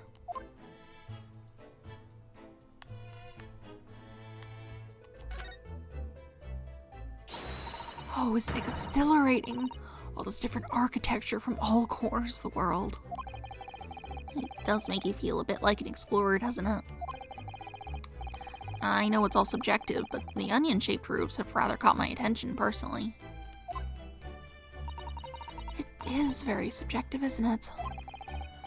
The Japanese buildings with their wood and paper construction have excellent ventilation. And I've realized that British buildings, being made from brick and stone, are very strong and long-lasting. The more you know about how things are done in other countries, the more you understand your own, I feel.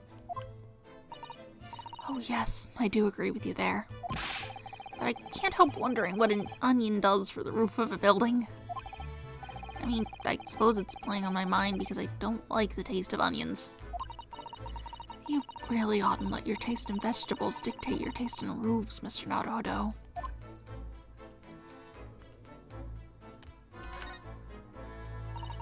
I hear the ride on the Ferris wheel is a favorite romantic outing for among young London couples. I can speak.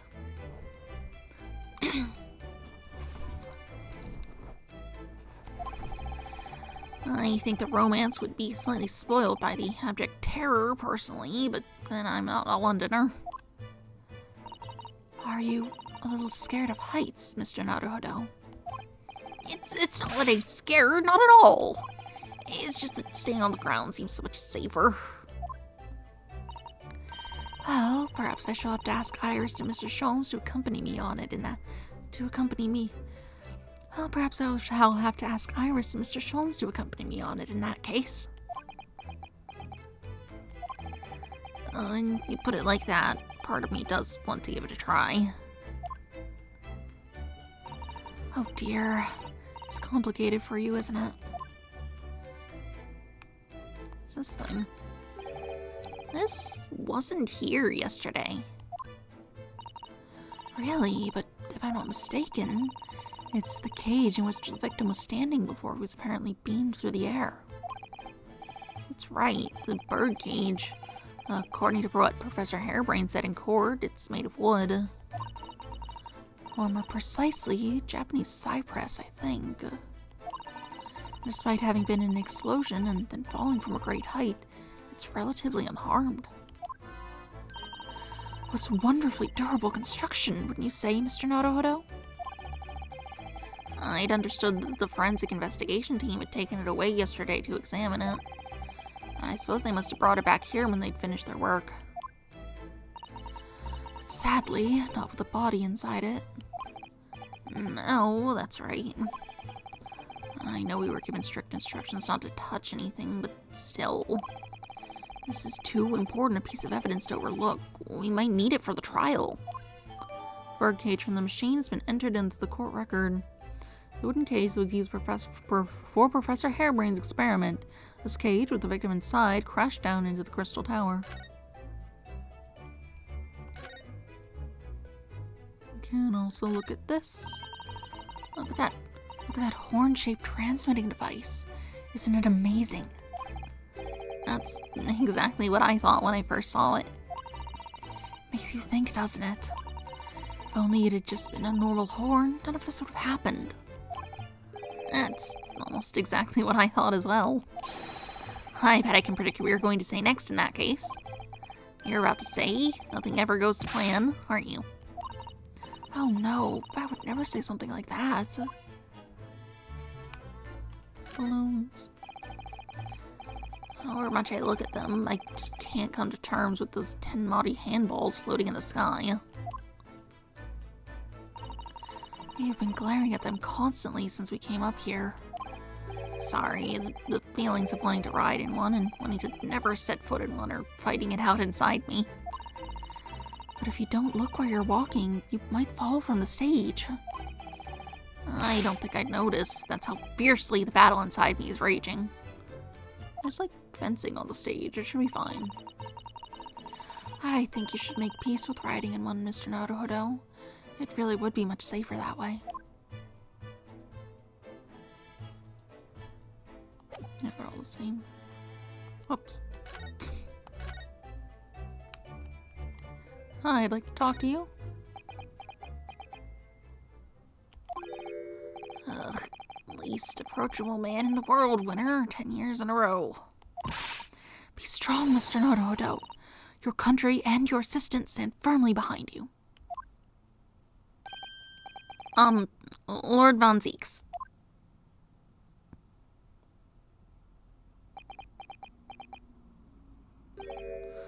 What? Well, beautiful weather we're having, isn't it?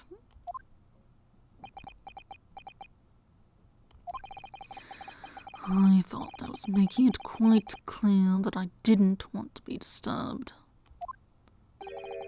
Apparently, you Nipponese are unequipped to read the signs. Oh, I read them. So, what are you doing here? Entry to this area is prohibited. Well, the thing is, Lord Chief Justice Strongheart granted us permission to investigate, on the condition that we didn't disturb anything. And yet you managed to disturb me.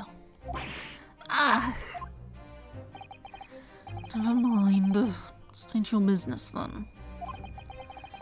Come to think of it, There are quite a few things I'd like to ask Lord Von Zieks about. Not least of which is that awful case, even though it's nothing to do with this. Ask away, Mr. Naruhodo. You won't know unless you try.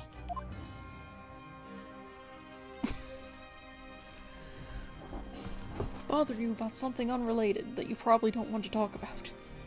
Good plan.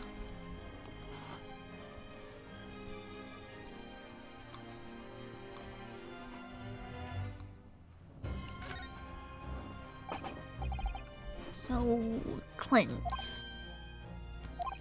What was the name of your older brother? I understand. Lord Von Zieks. You ponies. I always have to be on guard whenever you're around. So, you've been investigating me, have you? Oh, no, it's not like that. Oh, alright, it is a bit like that.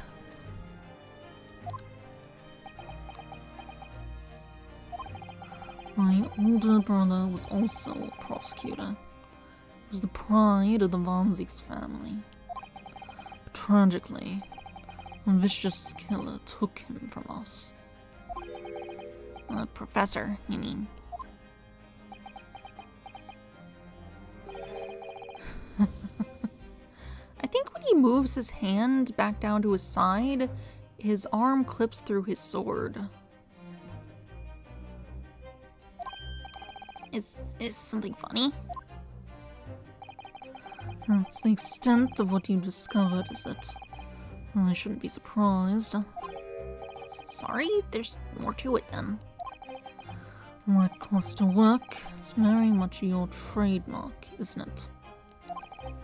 Ugh, you're too kind.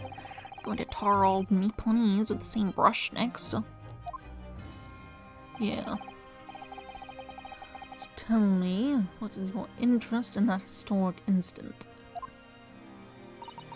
As it happens, Lord Von Zieks, there's a rather curious case that's come to our attention.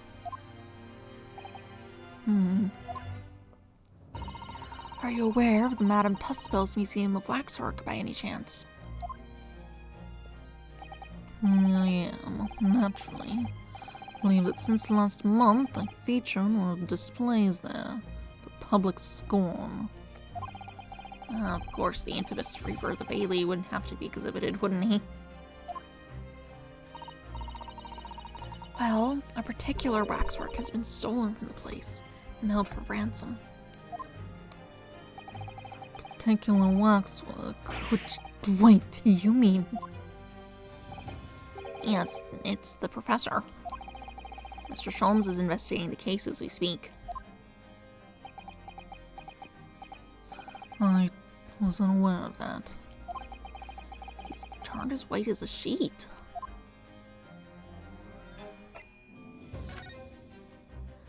Are the police trying to locate the engineer, Mr. Drebber, already? Surely that goes without saying. We're very keen to see him found as well. The trouble is, we don't have much to go on aside from the description of the man we heard in court earlier. Which, according to Professor Harebrain, was of a tall, thin gentleman who has straight white hair and wears a black monocle. So, I was just wondering, I mean, I realize it's probably not possible, but, we'd very much like to appreciate any more clues you can give us. Well, Sasato-san really knows how to take the bull by the horns. Fine, why not? Yeah, it would benefit everyone if we had more people who could find this guy. I have a photograph of the man here from an investigation 10 years ago.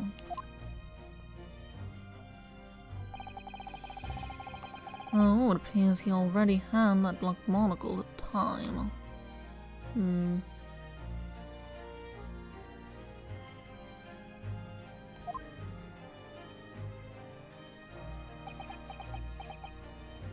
Reminds me a bit of one of those characters in Black Butler. I don't remember enough about that, though. It's been ages since I read any of it. It was like one of those demon guys or something. What? Oh, no, nothing. I was just surprised that you shared that with us.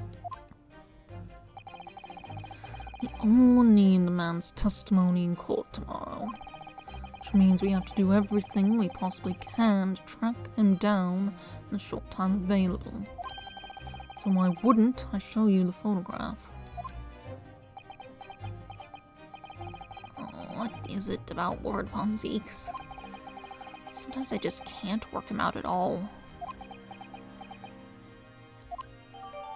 Photograph of Drebber has been entered into the court record. Photographic print of the engineer, Mr. Enoch Drebber. It's hard to make out, but he appears to be wearing a monocle with black glass. Okay. Mouse keeps popping in the corner. See you again. On second thought, you aren't very similar to her. I think they're just both wearing white. Is really the main thing.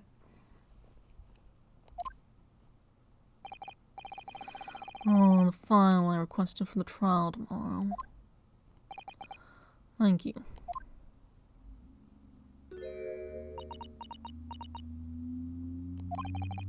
Are you alright? Who is this man, Mr. Naruhodo? Lord Von Zieks' apprentice, apparently. So, I'm not the only one. Sato-san can see it too.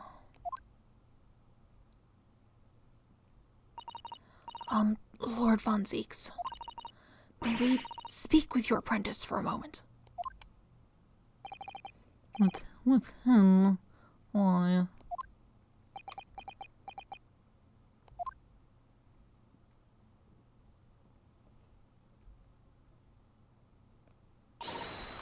Kazuma-sama!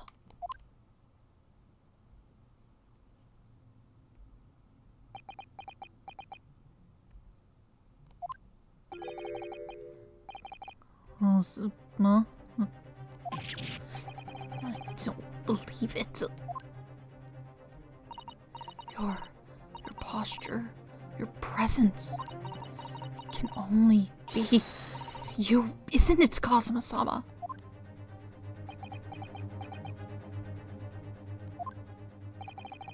I felt something strange the very first time I encountered this cloaked figure. As if I knew him somehow. Can it really be you, Kazuma? Wait! Too late. What's going on here?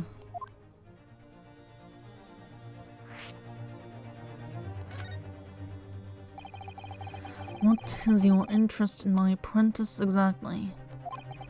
You act as if you know the man or something. Well, since when has he been in your care? I don't recall you having an apprentice before I left Britain 6 months ago. Lord Strongheart introduced me to him about 3 months ago now, with instructions to mentor him as a prosecutor. But he didn't tell you why, did he?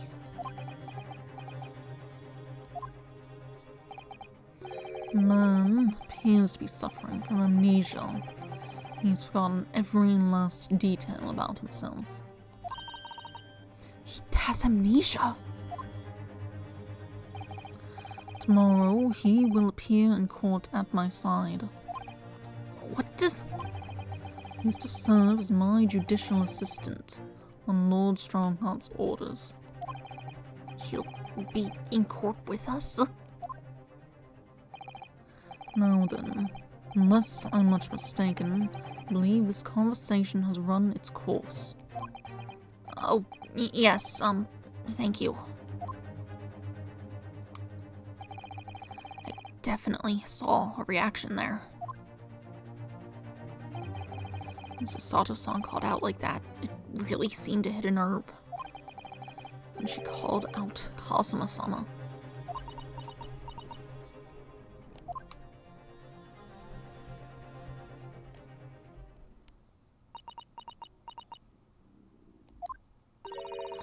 You'd already met that masked man, hadn't you, Mr. Naruhodo? Yes, yesterday, in fact, at Lord Von Zeke's office. I see.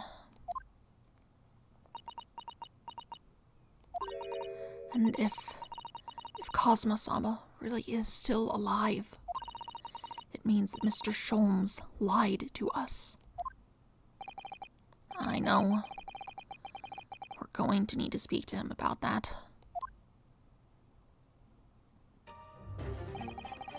You're going to have to leave now. Forensic investigation team are due to arrive shortly. If they find you here, it will cause problems. What sort of problems? Foreign affairs problems. Well, we could do without that. Alright, we'll be on our way. Let's go, Mrs. Sato. Of course.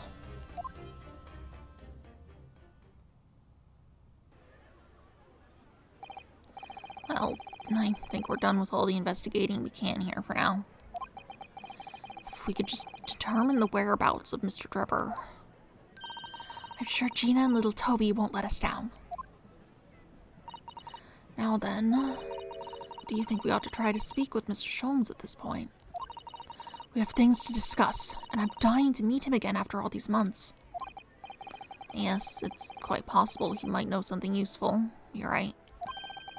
We ought to find him at Madame Tuspel's. He's supposed to be working there as a temporary waxwork exhibit. Yes, Hires told me all about his latest unusual venture.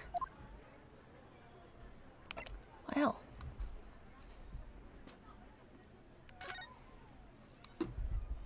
Ugh.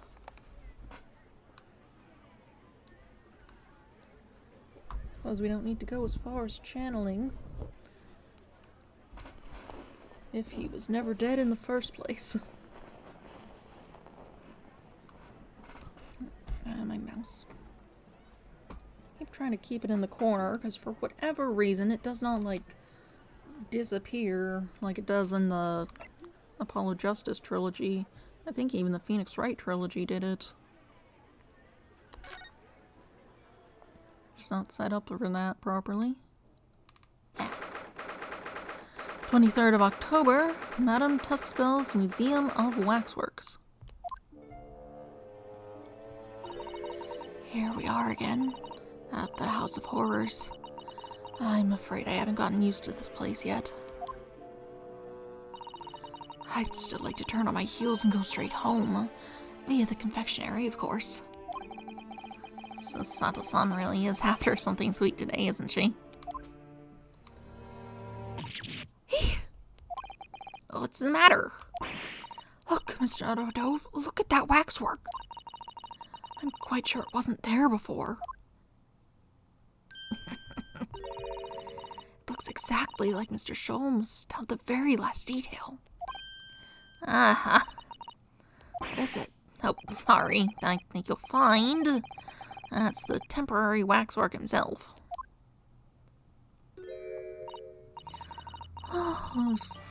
Oh, a friend of my dedicated employee. How was your voice again? Oh, yes, hello again. It's Ryunosuke Naruhodo. I must say I'm quite spellbound for the great detective. He is a marvel. You were like sort of French or something, weren't you? My precious waxwork is already back where it belongs. You don't mean... But yes, the mystery is solved already. Wow, Mr. Sholmes can really engage his brain when he's hungry enough. So as you can see, he has returned to his habitual duties. Yes. habitual duties. Los, do not disturb, hmm?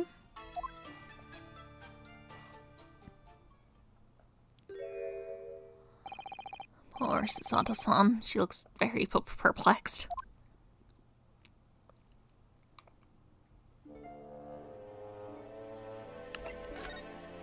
Anyway, we need to talk with you.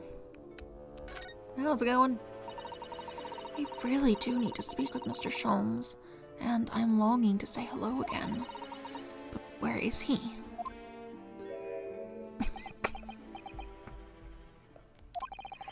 I think you might find that he's quite nearby, actually. Oh, what do you... Indeed, my dear fellows, it is I. World-famous great detective and waxwork, Sherlock Sholmes.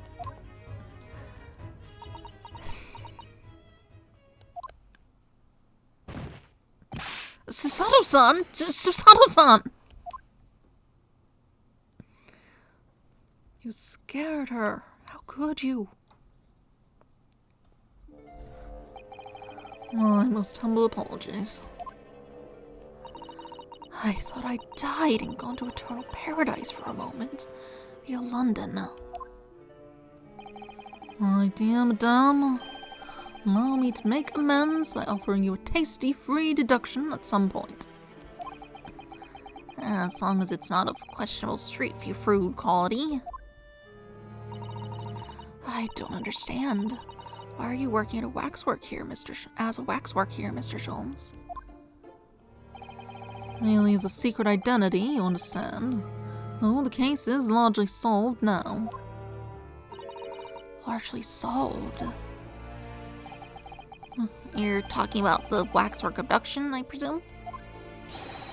Indeed we are, my good fellow. As I predicted, it was as easy as proverbial pie. Though I confess I've yet to partake of a pie, proverbial or otherwise, or any other food so far today, for that matter.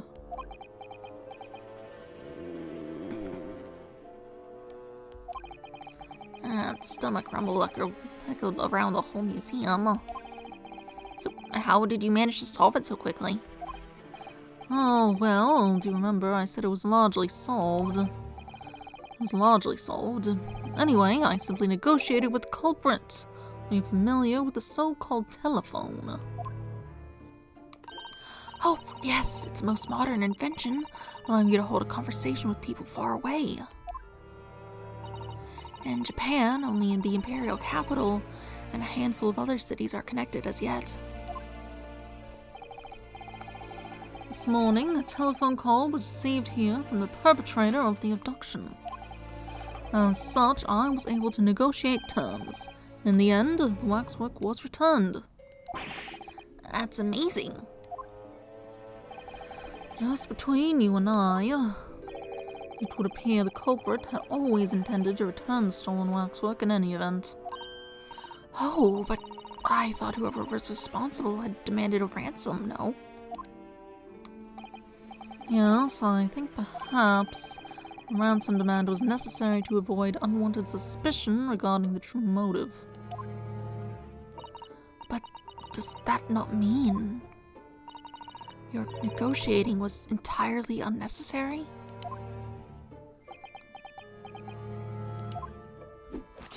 A fact that I must ask you to keep from Madame Tuspells at all costs. A hungry young Iris awaits my return to Baker Street, after all. Poor Iris. Now then, I do sense that you have some business with this great waxwork.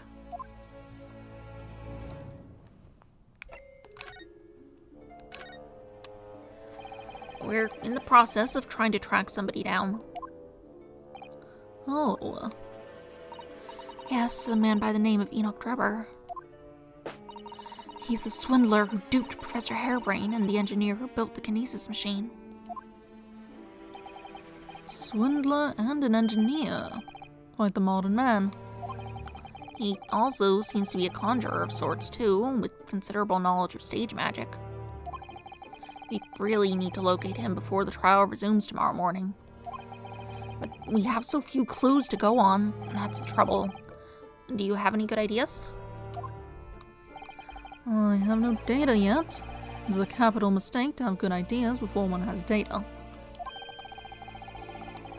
If I knew something of the man's appearance, at least, I may be in a better position to help. Yes, Gerbert's appearance. Fortunately for you, however, presently I have little to occupy myself and little to fill my stomach. As soon as you find any clue, no matter how small, I should gladly give you my thoughts on it.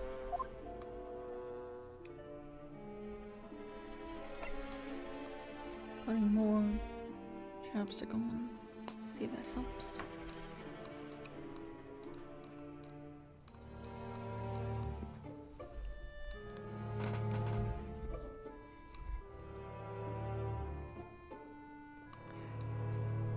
Alright. We're going to tell us some things. Mr. Sholmes, did you lie to us? I'm dear Mr. Naruhodo. Say that piercing stare. What is this about? Last winter, when we were first on our way to Britain aboard the steamship. Your words were very clear. So then, let us unravel this mystery. Discover what events led to this curious murder.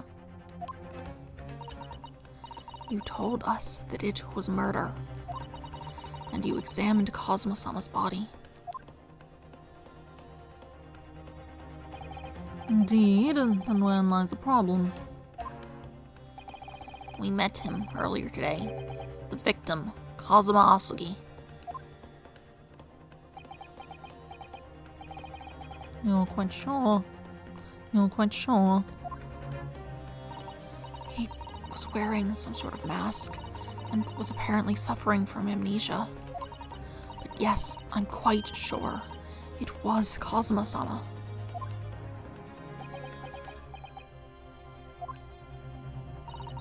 You must have known at the time, Mr. Sholmes, that he wasn't actually dead.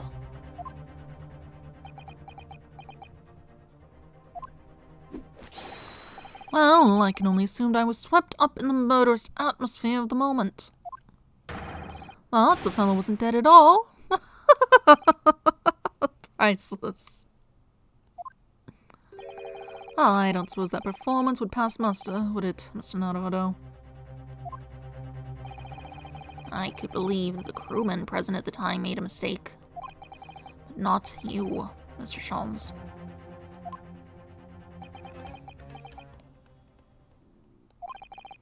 I will now tell you something of first importance, my dear fellow. Great detectives are wont to lie. It will serve you well to remember that. Please, Mr. Sholmes. Tomorrow in court, you will find yourself on the threshold of a very great mystery. For now, I'm afraid that is all I can say.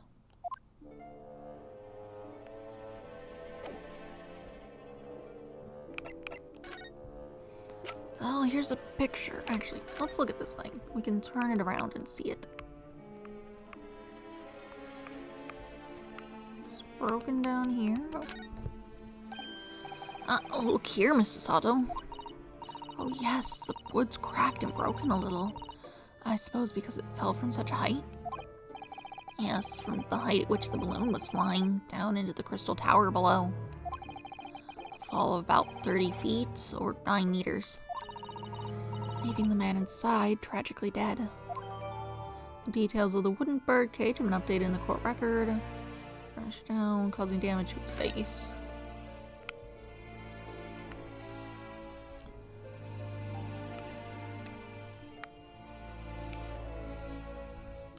Anything else worth looking at?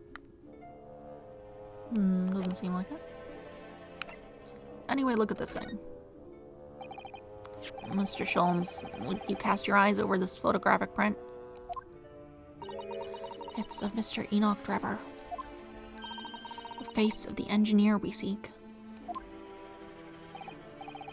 Well, all Englishmen look broadly the same, of course. So looking at the photograph won't be particularly instructive. Are you alright, Mr. Sholmes?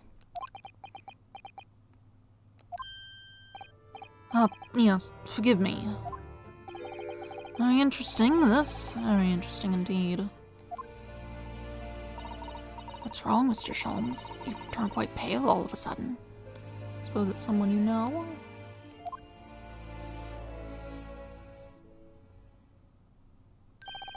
I have a suggestion, Mr. Naruto. Will you indulge me? Oh, well, what is it? As I explained to you when you arrived, the missing waxwork has been returned. And I personally reinstalled it in the exhibit from which it was taken, behind those thick curtains.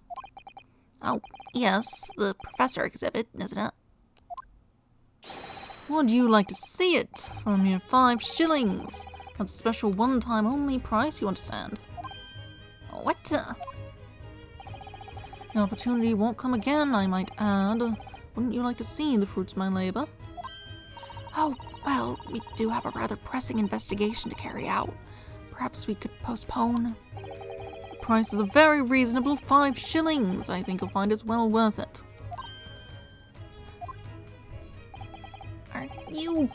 Are you being quite serious, Mr. Sholmes? Surely you need only look at my expression to ascertain if this is seriousness or silliness. I can never tell with you, that's the point. Very well, it couldn't hurt. Here's your 5 shillings. Gratefully received. So, the special exhibit awaits behind the curtain. I invite you to peruse it at your leisure.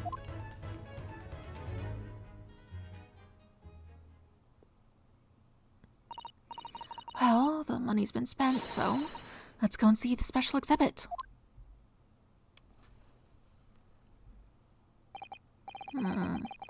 Through those heavy curtains at last.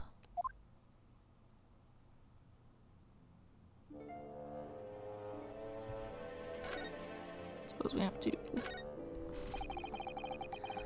5 shillings we've had to pay. Doesn't seem right somehow that Mr. Sholmes slipped the money into his own pocket, does it? No. We could ask Gina to retrieve it for us, using her special skills. Pickpocketing police officers and diddling detectives. Is that what makes Britain great? Not to mention demigod prosecutors taking the law into their own hands, or chip-loving inspectors. I feel like that last one seems fine. He enjoys French fries. Good for him. Inspector Gregson comes off rather well in that list, I think.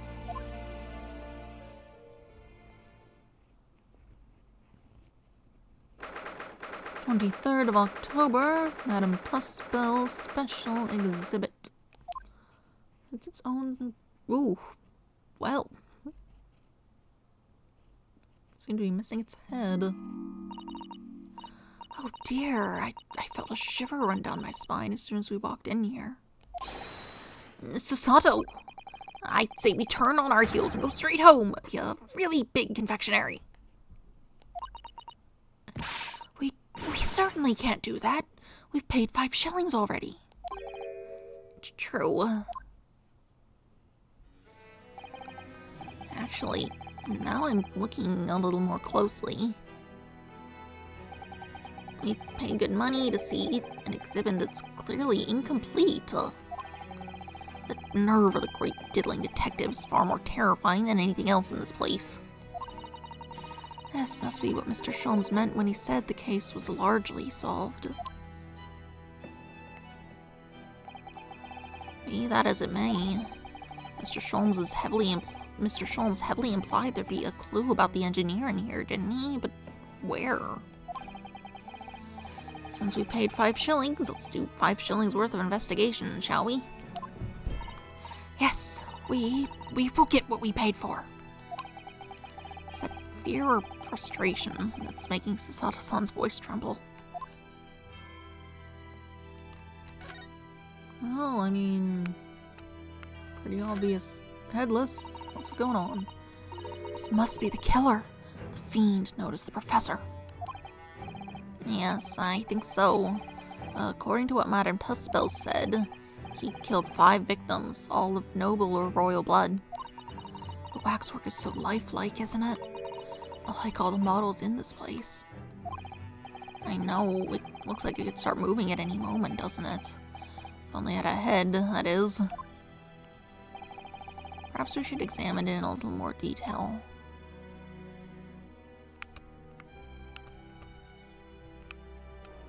Reaching out 139, which is what's going on back here. The only more detail appears to be the missing head portion. So this is the condemned man. Yes, the so-called professor.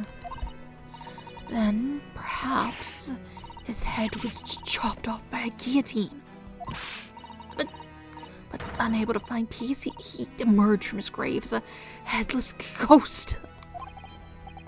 Do we have to entertain such terrifying ideas, Mr. Sato? Anyway, I'm sure the model had a head once. There's a metal fitting for it, see? Then perhaps Mr. Sholmes absent-mindedly forgot to reattach it? That's an extremely absent-minded detective you're describing, isn't it? Or perhaps the thief absent-mindedly forgot to include the head when he or she returned it to the museum. And that would be an extremely absent-minded thief. Could there have been some reason why only the head wasn't returned? Well, whatever the reason, it means we don't know what the face of the infamous professor looked like, do we? Oh! There's something caught just inside the convict's jacket here. It looks like a piece of broken glass. Quite a big piece, too. Oh. It's very thick, isn't it? About 5 times thicker than normal window glazing, I'd say. Where could such a thick piece of glass have come from, I wonder?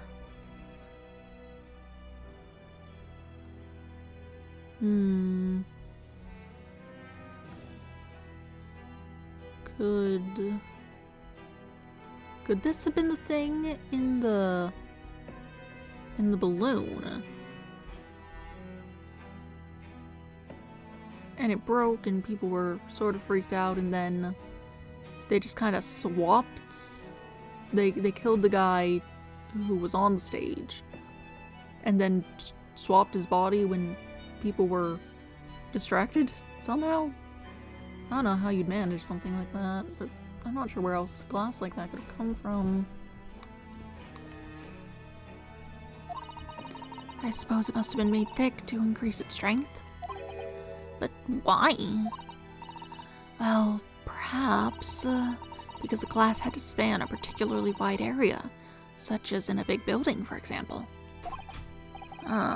Well, we've seen a large glass building recently, haven't we? And some of the glass was broken, too.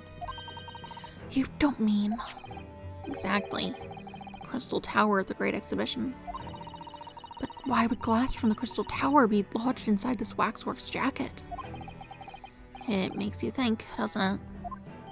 A piece of broken glass has been entered into the court record. A small fragment of very unusual and thick glass was found in the folds of the clothing of the Professor Waxwork would appear to be from the Crystal Tower. Earlier in court, we established that the kinesis experiment was a trick. And now we discover this fragment of glass here in this waxwork. Is it just a coincidence?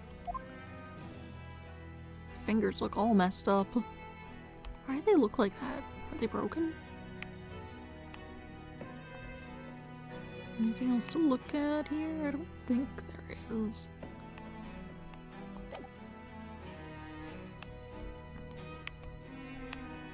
Is there anything else to look at other than the 2 things? Doesn't seem that way. Hello? This part of the exhibit is just as disturbing as the rest. It looks so real. It seems to be a young man in a white overcoat. And he has a large shovel in his hand too, look. Perhaps we should investigate in a little more detail.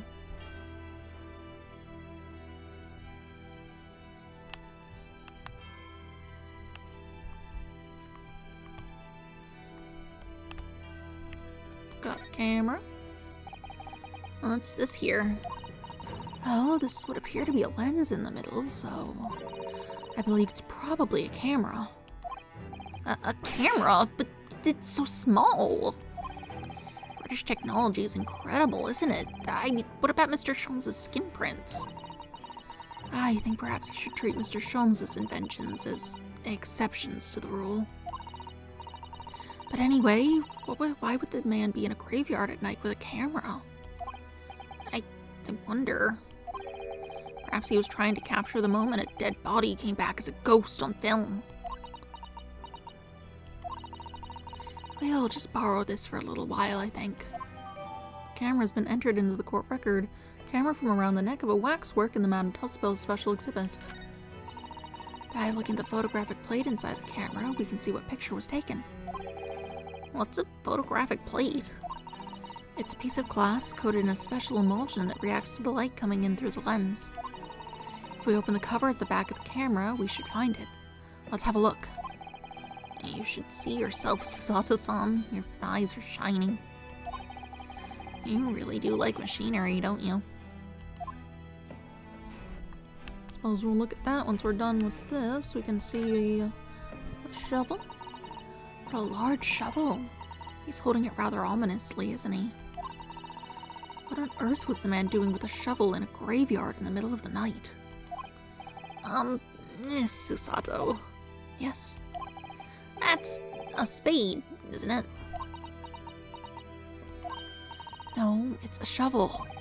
No, shovels are for digging. That's for scooping up loose material. It's a spade. We've been through this, Mr. Naruhodo. It's a shovel. No. Although we haven't covered trowels. We've allowed ourselves to be distracted, I feel. Perhaps we should concentrate on what the man was doing with the implement. So we're going to bury the hatchet. You're right, though. What was the man doing in the graveyard in the first place? That's the real question. Oh, we have a lantern. That's quite a large lamp the man's carrying. Or is it a lantern? It's not unlike a Japanese chochin paper lantern, is it? Lamp, lantern, chochin. And the point is, it casts very little light. To be walking alone in a graveyard at night with only this. Well, I certainly couldn't do it. I'm not sure I could visit a graveyard at all, even in broad daylight, to be honest. Hello? It's very clearly hiding her face. Hello? I can't see his face very well, can you? Perhaps if I just... Oh, do you think you should be manhandling the exhibits, Mr. Naruhodo? I'll put it back exactly like it was. Don't worry, as it was.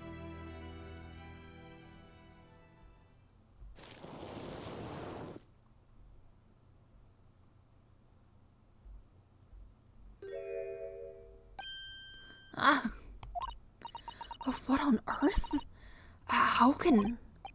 I don't believe it. The black monocle. Mr. Naruhodo, is it possible this man is... Yes. It's Enoch Drebber. I guess those look the same. If he wasn't making a face like that, that might help. The color of his hair is different. It's unmistakably him. From a case 10 years ago. Indeed it is. That's where the picture came from. It's from a case 10 years ago. I suppose he would have been involved in this professor case. Perhaps an attempted target who was able to escape and give people the information they needed to finally catch the guy. Or, in this case, what's going on here is he's crawling out of a grave, which seems less likely. Mr. Sholmes. This man is the subject of your present hunt, I believe. Yes, that's right. Just who is this man? Why is he here in this exhibit? And why does the convict behind him have no head? The head was missing when the model was returned by the thief who stole it. What a surprise. So then the case isn't yet solved, is it? Did I not say so myself? Largely solved were my words, I believe. But I must locate the missing head, tot de suite, as Madame would say, or I'll be in grave trouble. A very hungry Iris still awaits my return to Baker Street, preferably with rations. Ah! Wow, what is it? Do you know, though? Something about this room is strange. Strange? What do you mean? Well, the displays in the House of Horrors are supposed to depict real events, are they not? Indeed they are, Mrs. Sato. Do go on. Zuko, what are you doing making all that noise? And as terrifying as they are, the scenes in the other exhibits are believable. But this one... this surely couldn't ever really have happened, could it?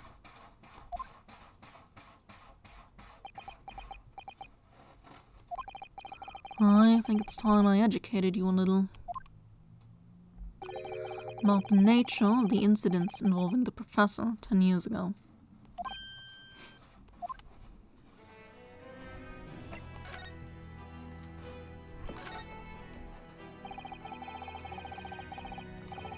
I believe I told you a little about the professor yesterday, did I not? He took the lives of 5 victims, everyone being either a member of the aristocracy or royalty. All were attacked by an enormous hunting hound and had their throats ripped from their bodies. Oh gosh, an enormous hound. How awful. After taking the life of his 5th victim, the killer was apprehended. It was a case of unprecedented magnitude in Britain, you understand? Accordingly, the professor was tried in closed court. No members of the public were permitted. The dog. Is this about the hounds of the Baskervilles? It would probably help if I had ever read that book. I haven't read any Sherlock Holmes. I should. A closed court? So you mean that the professor's identity... As you surmised, my dear fellow, his identity was never made public. Naturally, he was found guilty and was summarily sentenced to death by hanging. He was buried in a grave at Lowgate Cemetery, which adjoins the rear of the prison where he had been held. However, that was not the end of the affair. Oh. The very night that he was buried, the convicted man came back to life. Came back to life? He clawed his way out of the ground and emerged into the moonlit graveyard. The exhibit here depicts that very scene, as described by the sole witness to those chilling events. There was a witness. But of course, my dear fellow, it was none other than that the young man in the white overcoat. Enoch Drebber. He saw it happen.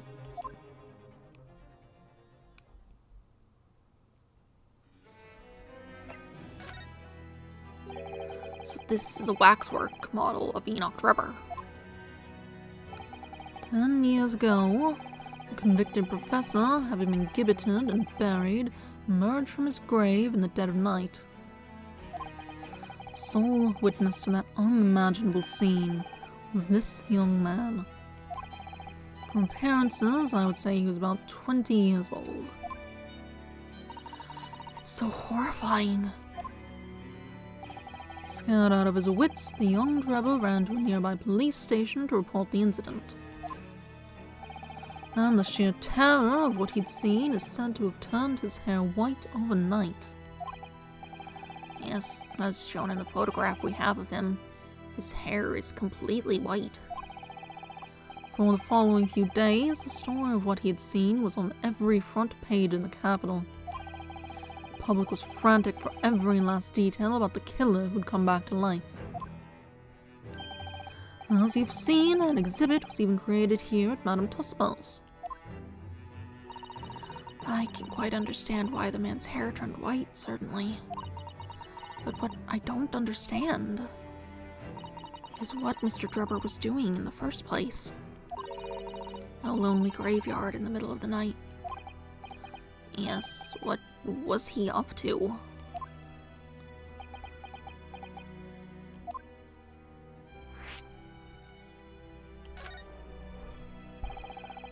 The professor's act of terror threw London's upper classes into complete panic 10 years ago. It was a great scandal, one might say, in the very highest levels of society. And since the killer's identity was never made public, rumors abounded. After all, no killer had ever before systematically employed a dog as a weapon of murder. Yes, I can imagine the impact the case must have had. But in time, of course, the rumors abated. So too did talk of the shocking witness account of the convict who came back to life. It was forgotten, dismissed as a dubious ghost story, as preposterous as a parlor tale. But why did people stop believing it? Why? Simply because there was no resurrection to speak of, as was established in fact. What do you mean by no resurrection? Presumably the body's just still there, they checked. Police investigated the grave in Lowgate Cemetery and published the findings. The convict's body was found to be buried exactly where it had been following the execution. No! But that would mean Mr. Drebber must have lied to the police in the newspapers. That would appear to be the only logical explanation, yes. The young man subsequently vanished from society, and nothing's been heard of him since. It's rather striking, then, that he should resurface now, don't you think? Of course, the convicted murderer couldn't really have come back to life. That's not possible. But Drebber's hair is unusually white, and if that really did happen overnight as a result of shock, it's hard to believe the incident was an out-and-out lie.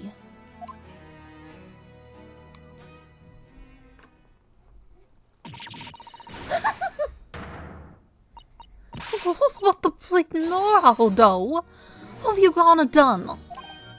Gina, what are you doing here? I asked Iris, and she said this is where you'd be, so... Gina, not so loud in the museum. Madame Tuspel's will have you take a position as a waxwork if you're not careful. I think there might be a more pressing concern.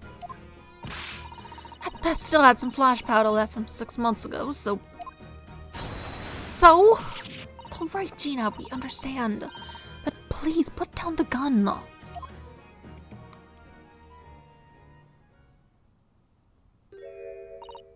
Sorry, I got scared. You should try being the one on the other end of the barrel. So, what brings you here, Gina? What brings me here? What do you think? We found it. We found the Dodgy Cove's workshop. What? You found Drebber's workshop? Yep. Toby's nose took me straight there. The boss and the others are heading over there now in a drag, so come on. Here's the address. I got the boss to write it out. Oh, thank you, Gina. We'll make our way there at once. All right then, see you there.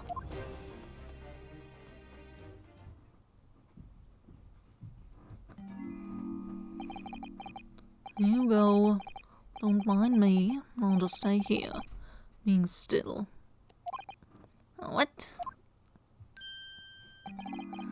I know my place. The exhibit over there.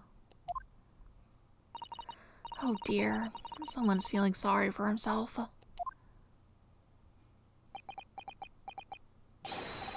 Let's go, Mr. Sholmes. You're coming. It was hard on me, I must say. But if I were to shirk my duties here, Dan would have me pay monetary recompense. Maris's dinner plate would be... Forget that. I'll pay for everything. And there's not a moment to lose, my dear fellow. I shall hail a carriage at once. No offer to share the cost for Mr. Sholmes, then.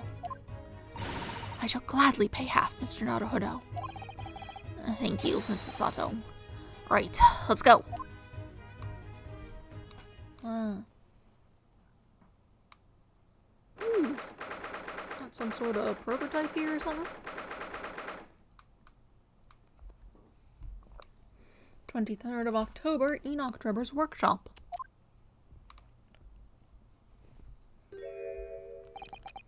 That looks like... Oh, it's another super high voltage instantaneous kinesis machine. Indeed, it would appear so, though only a prototype, naturally. Oh, so you got here then. Gina, well done for finding this place. And in such little time, you've really worked miracles.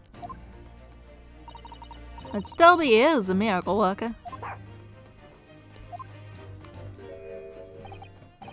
Oh, I thought you lot would show up before long. Why are you squinting your eyes? What are you doing? Hello, Inspector. That's one knitted brow. Looks like he's eating a lemon, not a bag of fish and chips. So, Inspector, is there any sign of the engineer? Certainly not. We didn't find a soul in here. Oh, what a shame.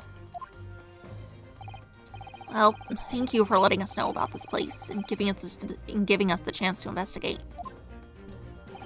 According to what Gina tells me, we only found it thanks to a clue that you lot turned up. I wouldn't want to say go to Paris with a debt of gratitude unpaid, now would I? Thank you. Anyway, if you're hoping to snoop around in here, I'd get cracking. Lord Von Zeeks and the forensic investigation team are on their way here as we speak.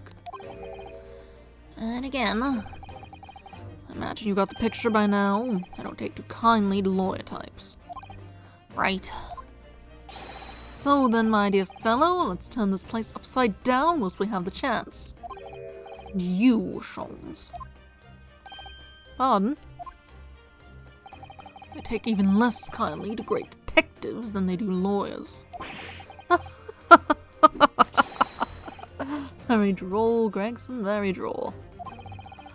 But you may consider me nothing more than an inconspicuous waxwork model. Right then, let's see what we can find in here. Well, we got the prototype itself. Looks like the bottom isn't cut out like that. I'm sorry, Mr. Naruhodo. The machine is covered by the Special Dispensation for Scientific Equipment Act. There would be serious repercussions if you were to examine it from the Crown and the government.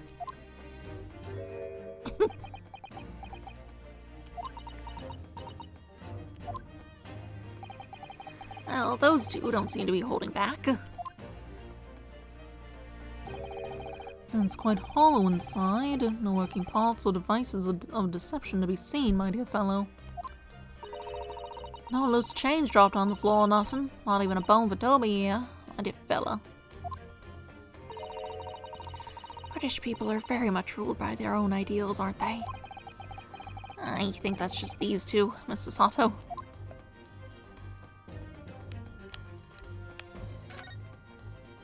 Look up at the thing for it. We got some windows. We got some kind of ropes. It doesn't actually look like there's anything worth looking at up here. Just a better view of the thing. We got model plane. What on earth is this? An aeroplane, Mr. Naruhodo. One day, scientists believe it will allow humans to fly freely in the skies. Is that how the trick will be described, is it? Sorry? Well, it's actually suspended by a thin but very strong cable, isn't it? Oh, well, this model is, yes. But a real aeroplane would actually fly high in the sky. Well, suspended from somewhere even higher in the sky, of course. Because large metal objects obviously can't really stay in mid-air unsupported. So, to you, the solution is ever taller towers?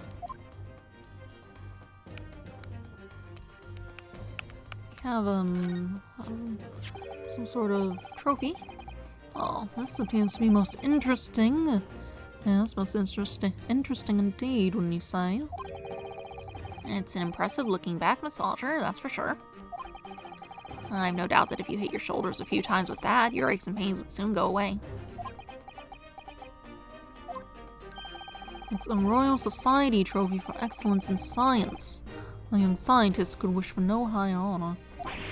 Ah. Would you like a massage? No, I'm fine, thank you. I had no idea it was such a grand thing. I think it's becoming increasingly clear that there's much more to this Mr. Enoch Drebber than conjuring tricks. I couldn't agree more, my dear madame. And how about you, Mr. Naruhodo? Wouldn't you like to take it with you?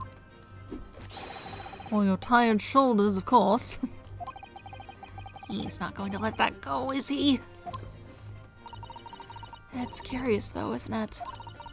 You would expect such an important trophy to be proudly on display somewhere, not haphazardly cast aside.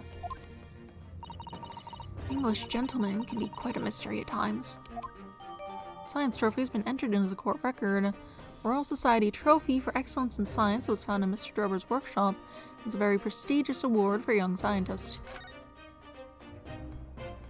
Cool. We do have the quiver for the arrows that were shot. Very useful. We have a door. This door doesn't want to open. Does it even have a handle? That might be a handle or it might be a keyhole. Not sure. Yeah, it looks like it's got a pretty hefty lock on it. It is only made of wood though, so you could definitely get through it. There's a specialist locksmith on his way over from the yard, so hands off till he gets here. With permission, Inspector, I could have that lock open in less than a minute. Well, you don't have permission. And no one's given it to you.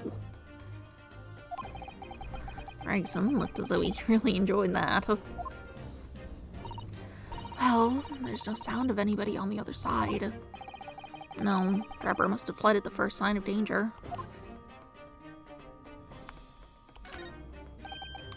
It's a European-style quiver of arrows with steel bolts inside. Oh, do you suppose? Crossbow bolts, these. And just the right size for the bow you lot turned up at the exhibition grounds, yes. In other words... Yep, that's more evidence to support your theory. It all goes to show that Drebber was the one pulling the strings behind the scenes of the whole scam. Details of the crossbow have been updated in the court record.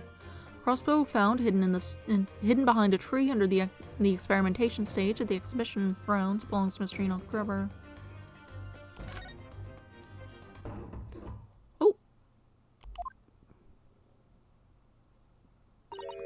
Oh. Is something wrong, Mrs. Sato? Well, I thought I heard a noise from the far side of that door. Well, Gina, did you hear it too? Yeah, I heard it and all. What do you reckon, Toby? Right, mind the grease. Whoever's in there, open up. This is Scotland Yard.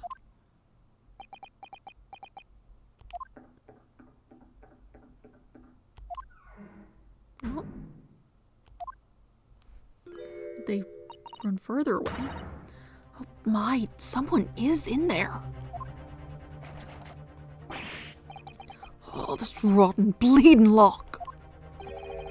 My dear Gregson, as I said only minutes ago, if only it were countenanced, I could unlock that door in less than a minute.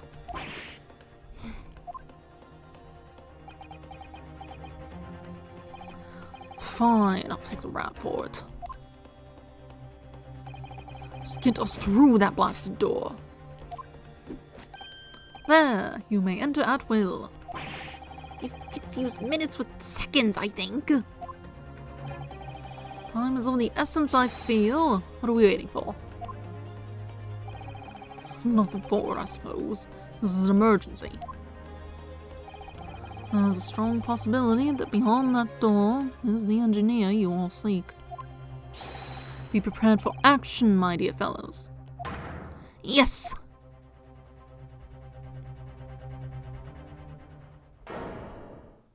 What a mess. Is that a bomb? What's happened in here? Why is everything upside down? Right, ain't no one in here after all. But there must be. It was only a moment ago that we heard those noises. Maybe that was the sound of Trevor running away. But there's only one door into this room. No windows that can afford an escape route. The skylights are too high. There's footprints on the ceiling.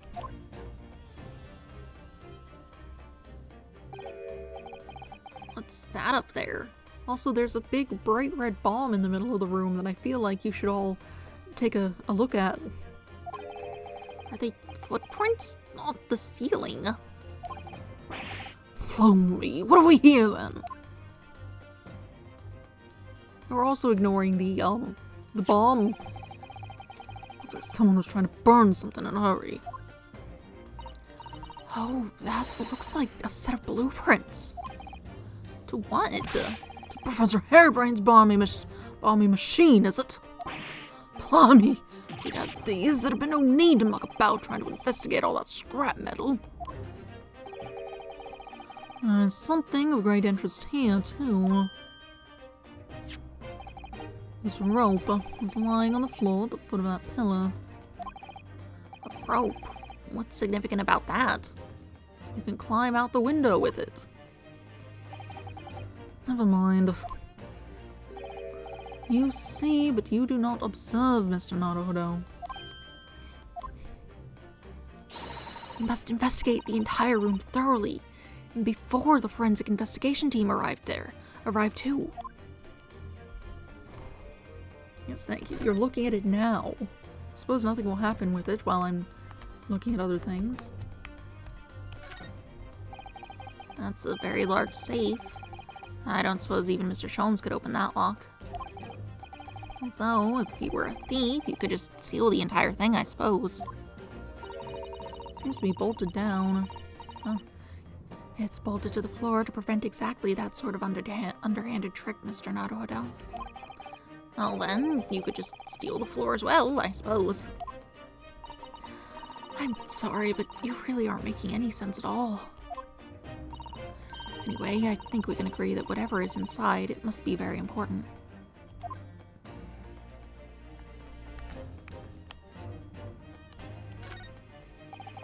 That's a really lovely model. It looks just like a real flying balloon. I think it's probably staying aloft on the same principle as a full-size balloon, using gas. A green flying balloon. It does have the hallmarks of that amazing deception at the Great Exhibition, doesn't it? Could it be? The whole thing was planned here in this very workshop? There's no denying it, is there? Their footprints. Yes, it would appear so. And I simply can't imagine how they came to be there. Isn't there a Susato shoot-up or something? Like a Susato takedown, I mean? I'm no Wonder Woman, Mr. Naruhodo. That would make her almost superhuman, I suppose. Chair. It's full of books. Almost every piece of furniture is upside down. Even Mr. Sholmes' suite isn't ever in this much of a mess. You're in no position to comment on mess, Mr. Naruhodo. But I suppose it's not quite the same thing, is it?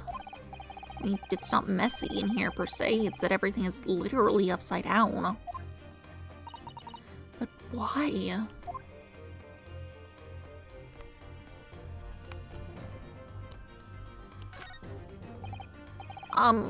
Mr. Sholmes, have you found something? Ah, Mr. Naruhodo. Yes, in point of fact, something rather fascinating. What do you make of this? Let's see. Never seen anything like it before. Looks like a bundle of thick cigars wrapped up in a... Mrs. Sato, what's the matter? That's a... Surely that's a time bomb, isn't it? What the... Did you say... A time bomb? I'm sorry, but what is a time bomb exactly?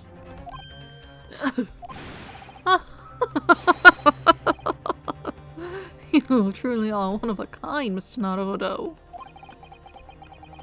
I won't take that as a compliment. You don't know nothing, do you, Odo? You haven't got a clue what it is either, have you, Gina?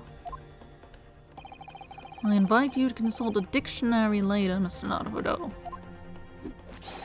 But this particular specimen is no time bomb, though I confess it has a very similar appearance. Oh, thank goodness. But then what is it? I see, so that's it. Goodness, Mr. Sholmes, have you seen to the heart of the matter?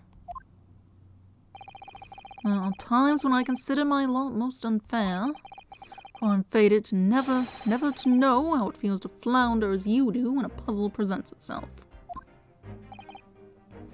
But I have learnt to accept the hardships that come with being a great detective, Mr. Sato. Here we go. I feel a great deduction coming. Once again, I can draw two conclusions from the scene we see before us. First is that the inverted nature of the furniture in this room is the work of Dreba himself. Oh, but how could you... And the second conclusion is that the small device on the floor there is, without question, completely genuine. Please, Mr. Sholmes, you must explain everything. It would be a pleasure. After all, it is a great detective's civic duty to teach Scotland Yard the finer points of the trade. Well, Inspector Gregson seems delighted with the idea anyway.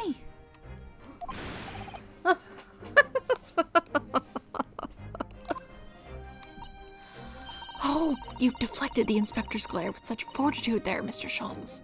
Well done. You're too kind, my dear madame. I hereby dedicate this great deduction to you. Kindly stand just there, Mr. Sato. Oh, yes. I'd be delighted. So, shall we begin? Once again, Herlock Sholmes is proud to present his logic and reasoning spectacular. The great deduction. Game is afoot. Topic 1. Flipped furniture. And it's plain to see that this room is in complete disarray. The bed, the table and chairs, lamp, everything is upside down. Almost as if every item in the room had, until recently, been happily positioned on the ceiling, before falling straight down onto the floor. Every item in the room was on the ceiling. Are you suggesting that... There's a code on the bottom of that chair. Indeed, the key here is gravity. It would appear that technology has at last succeeded in freeing us from the great pull of the earth. For the gravity in this room was reversed, and then suddenly restored to normality. Goodness. The inverted furniture clearly reveals the truth about the part gravity played in this whole business. I quite understand your skepticism, Mr. Sato. I, too, was incredulous at first.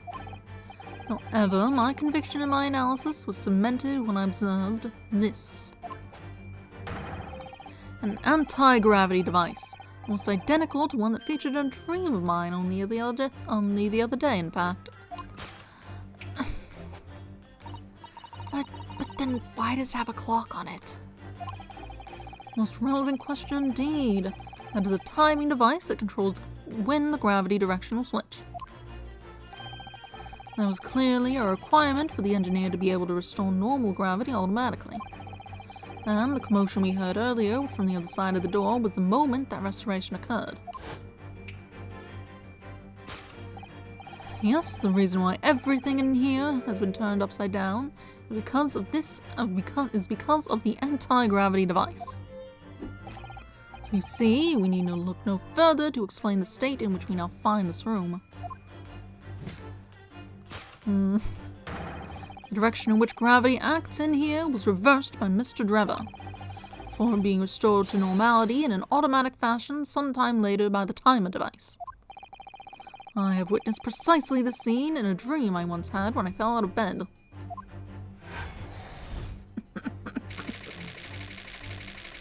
Because gravity was reversed, alright.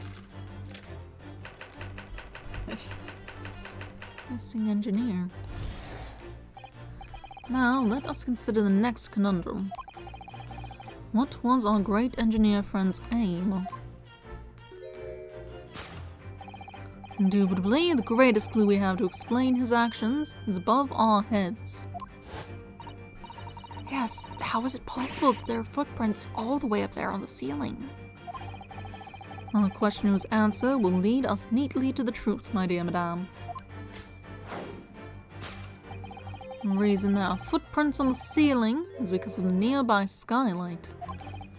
Of course, Drebber's aim was singular, to escape.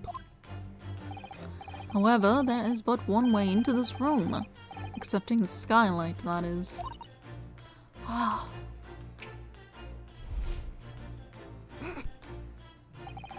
By inverting the gravity in here, Drebber was able to fall conveniently to the ceiling and make his escape via the otherwise inaccessible skylight, leaving those footprints behind on the way.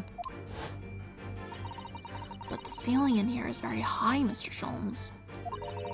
If gravity reversal was sudden, wouldn't Mr. Drebber have fallen up to the ceiling rather violently? Falling up is both scientifically and philosophically a rather interesting concept, I feel. But the man was cornered with nowhere to run, so escape through the skylight was his only option. You may recall that I found this in the room earlier, which I believe offers a solution. Oh, the rope! To reach the intended destination, what better tool than this rope? By anchoring one end to the wall, the man was able to lower himself safely to the ceiling. Which explains how Drebber was able to escape this room before our arrival. He reversed the pull of gravity and fled via the skylight. And personally, I should very much like to reverse the pull of gravity again now, just for fun. Escape via the skylight.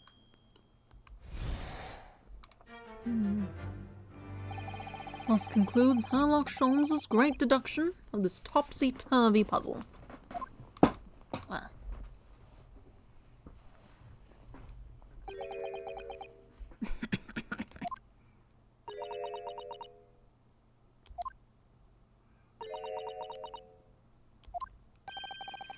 She's completely spellbound.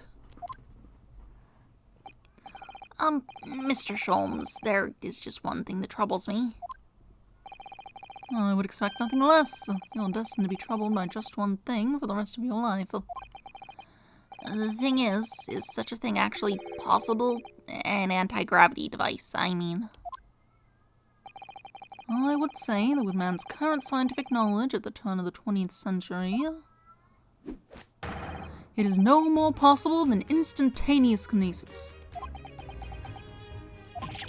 But your whole deduction hinges on it. Ah, but my dear fellow, when you have eliminated the impossible, whatever remains must be the truth. However improbable it may seem.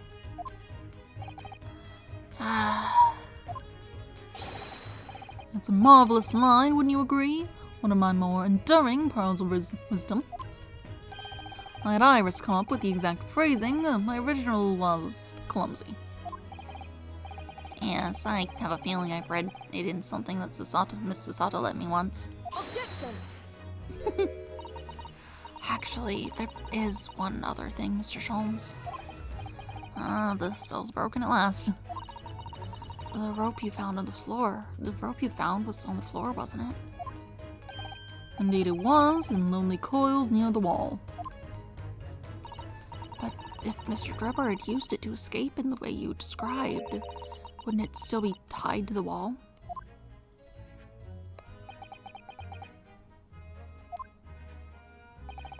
This mystery is inevitably unraveled in the end, as I think you'll find your ropes. And as evidence of such, you need only look at the mystery we faced in this room, now skillfully unraveled. That argument is as circular as the coils of the rope. I think perhaps we might need to give Mr. Sholmes the usual little helping hand. I'm sure with some minor corrections, the great detective's great deduction will lead us to the truth. Yes, you're right. And we must do it quickly, before Enoch Drebber gets too far away. If you're ready, then let us resume. Sherlock Holmes' logic and reasoning spectacular.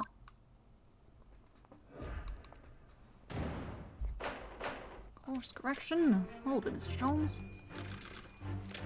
Alright.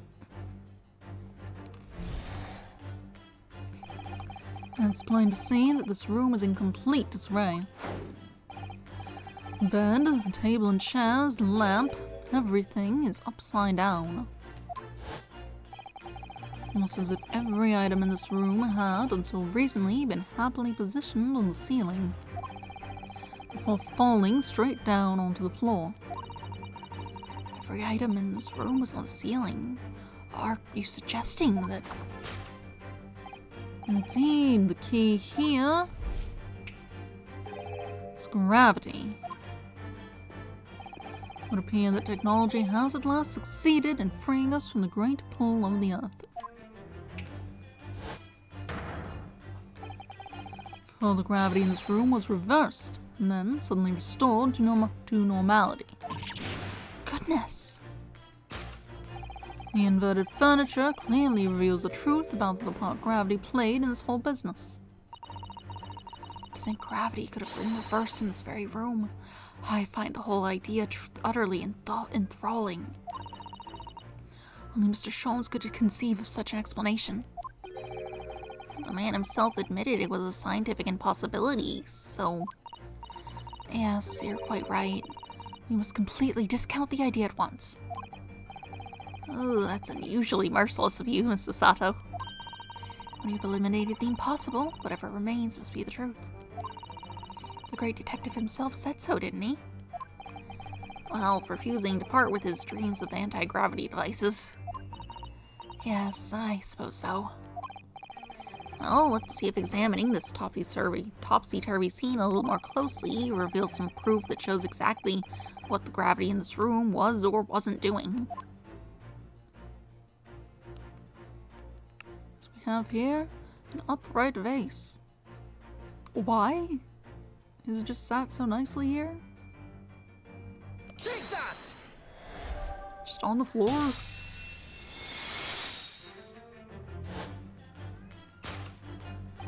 The upright vase clearly reveals the truth about the part gravity played in this whole business. Upon my word, Mr. Naruhodo, you've surpassed yourself by completely turning my argument on its head. Trying to impress your assistant here, perhaps? No one is trying to steal your spotlight here, Mr. Sholmes. Trust me. As you rightly say, though it appears at first glance that all the furniture in this room is upside down, this unassuming slender vase is standing keenly to attention. And unlike the large safe, there's nothing affixing it to the floor. And it's the exception that breaks the rule. In short, much as it pains me, the gravity in this room was never inverted at all. My deepest sympathies for your loss. Oh, poor Mr. Sholmes. But the show must go on, so let us continue with our deductions.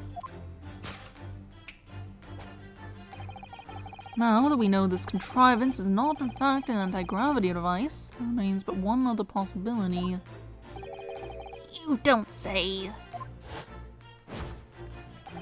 Someone deliberately turned over every piece of furniture in here. Which might sound obvious, but leaves one mystery very much unsolved.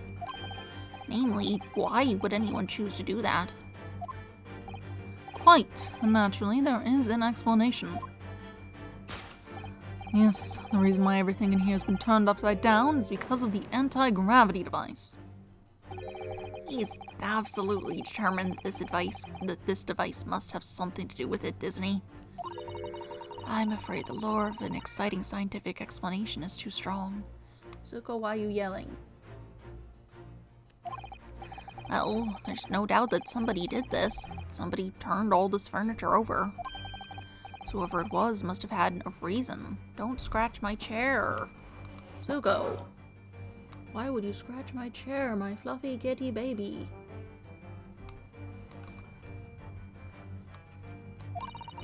I'm afraid nothing comes to mind at all, though. Well, let's look around and see if the answer presents itself. The thing we've been seeing the whole time. Take that!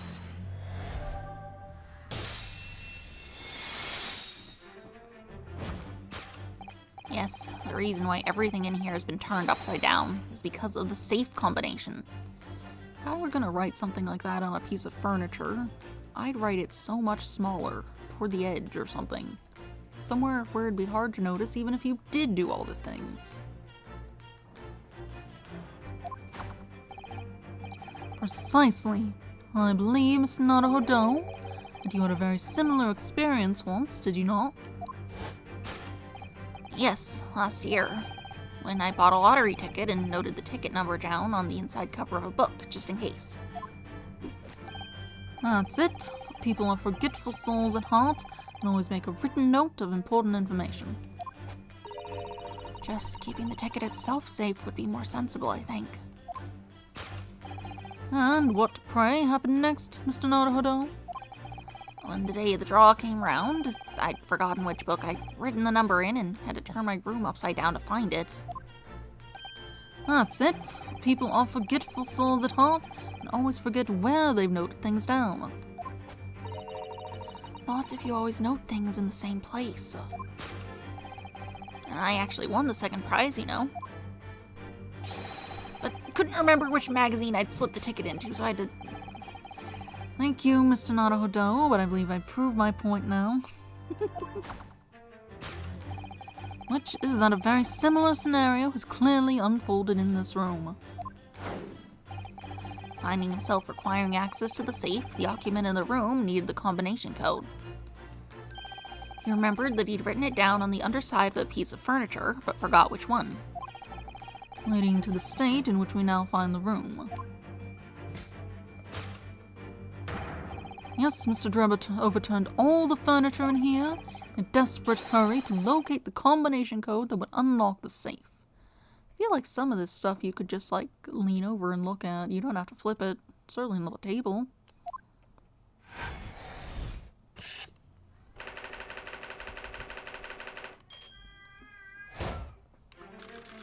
In that case, do you suppose he might be in the safe? That seems like a bad place to be. Now, let us consider the next conundrum. What was our engineer friend's aim? Indubitably, the greatest clue we have to explain his actions is above our heads. Yes, how is it possible that there are footprints all the way up here on the ceiling? Question whose answer will lead us neatly to the truth, my dear madame. Oh wait. Yes, how is it possible that there are footprints all the way up here on the ceiling? A question whose answer will lead us neatly to the truth, my dear madame. The reason there are footprints on the ceiling is because of the nearby skylight. Well, if a change in the direction of gravity can't explain it, then how did those footprints get there? Yes, I feel as though that particular mystery has just become even harder to solve. I can't think of any other way to explain it at all. Oh, life was so much simpler in those halcyon days when gravity could be reversed. It was minutes ago, and those halcyon days never existed in the first place. Well, I suppose we must simply put our faith in Mr. Sholmes and observe the area in more detail. Putting our faith in Mr. Sholmes is what gets us into these situations in the first place.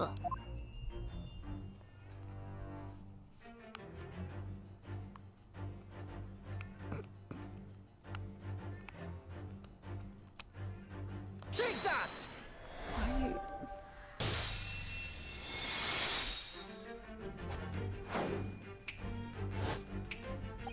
The reason there are footprints on the ceiling is because of the nearby shoe. And on closer inspection, there are clearly footprints all over the balloon as well. In other words, the aim was never the skylight at all, but the balloon. But for what purpose?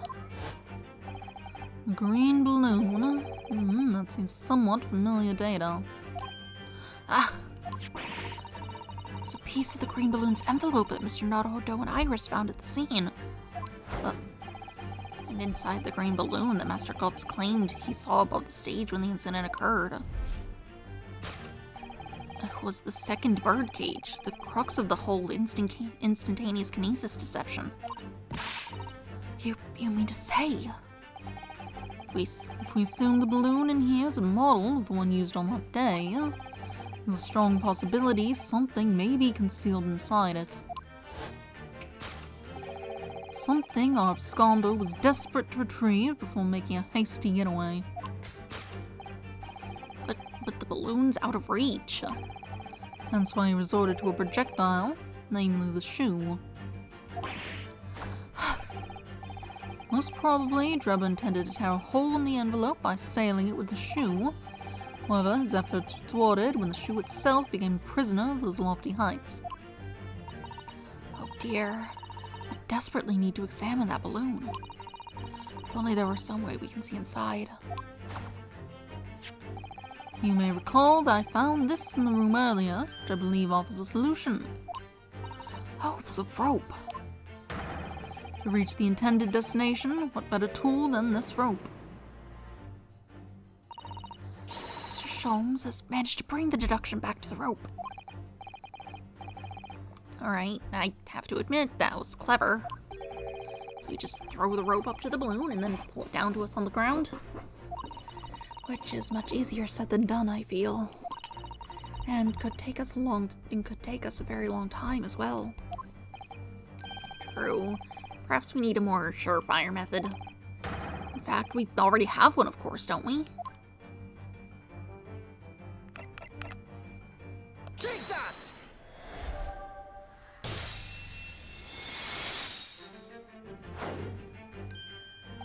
To reach the intended destination, what better tool than this crossbow? It was found at the scene, in fact. And, in all likelihood, belongs to Mr. Drebber. If the man had only brought it away with him that day, he could have avoided losing a shoe at such a critical time as this. Also, just a terrible aim. It's not that far. So, shall we? Your curiosity is deeply stirred, no doubt, my dear fellows. What is it that Enoch Drebber has hidden inside that balloon?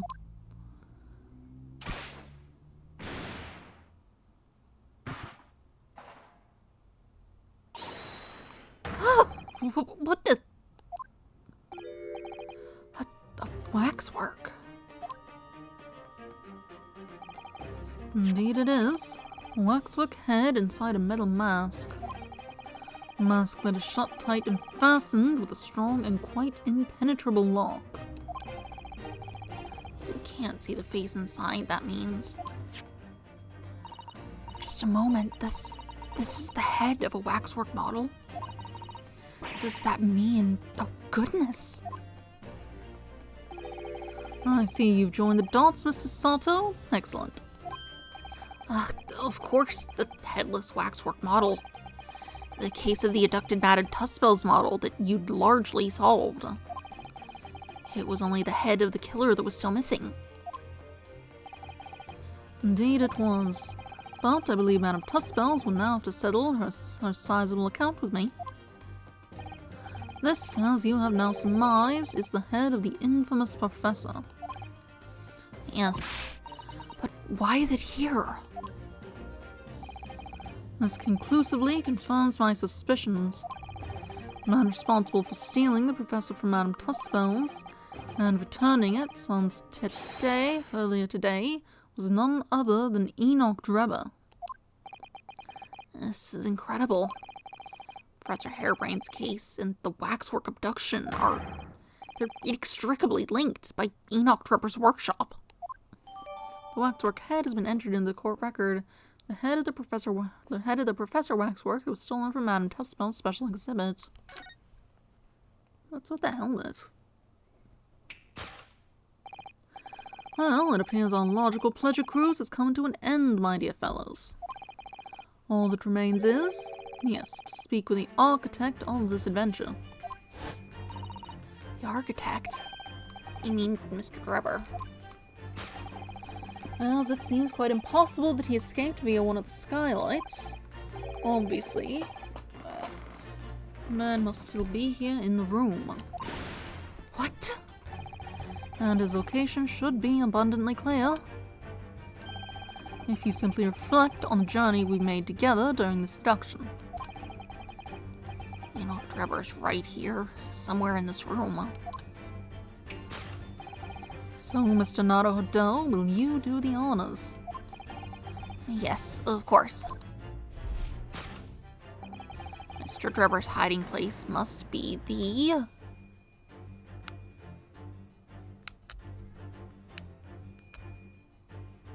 Take that!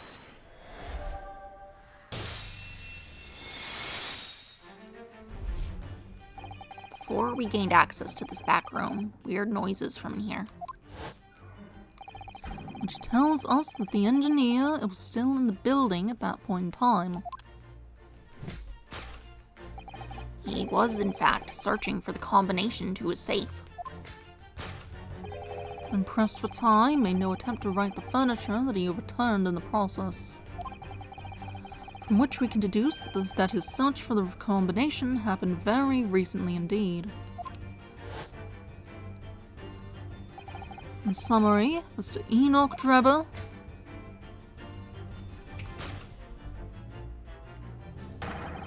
is at this very moment inside the safe.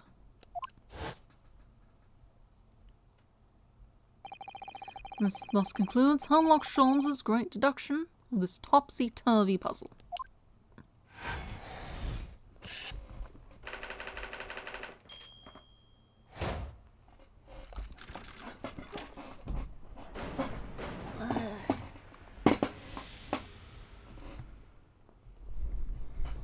Sure, I'd boosted this up higher.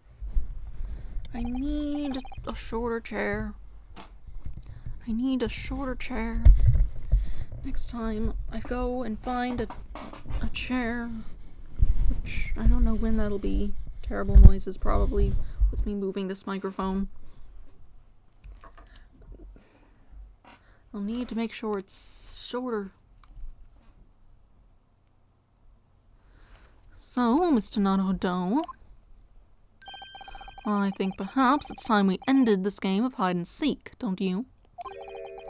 By opening the safe, you mean? Audio's good, right? I moved it again. That looks like it's probably fine. What else? Let's see. The combination was 1432582. I knew that. Alright then, here goes.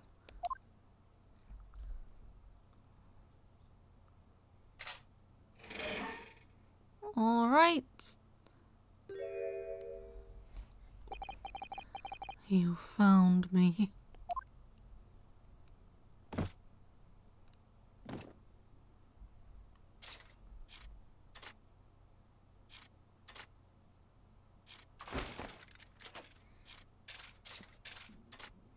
You're, really something.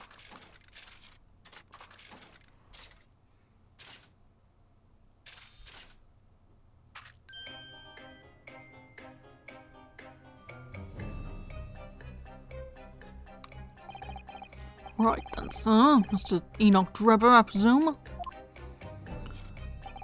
Correct. You better start talking. You tricked Professor Harebrain with that bogus machine you built. And you shall have to explain the theft of the waxwork from Madame Testspells as well. Whilst I would be delighted to answer your many questions.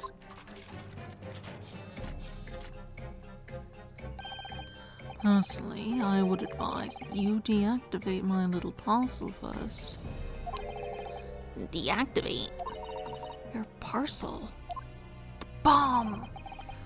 I refer, of course, to the time bomb. I left it in a most prominent position. I see. Stunned silence. You're all gearing up to die with me, then. No!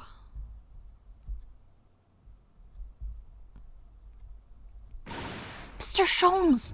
With only 7 seconds to spare.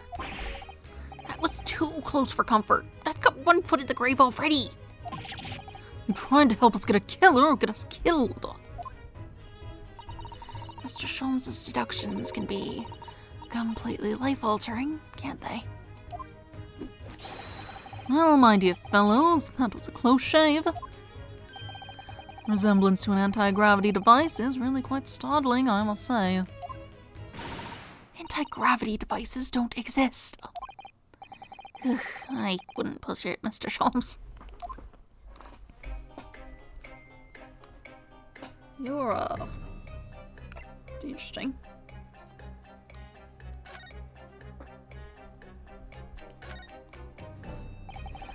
What on earth happened in here? You found me, haven't you? No need to screw me down any further. Everything in here is precisely what it seems. Yeah, we'll be giving it a thorough going over, don't you worry, Drebber. What fails to click with me is how you were able to locate my workshop. That I was not expecting. When I heard a whistling from the other room, I knew it was time to bolt. Whistling? Ah, that would have been me. Oh! For some reason, I woke in fine fiddle today.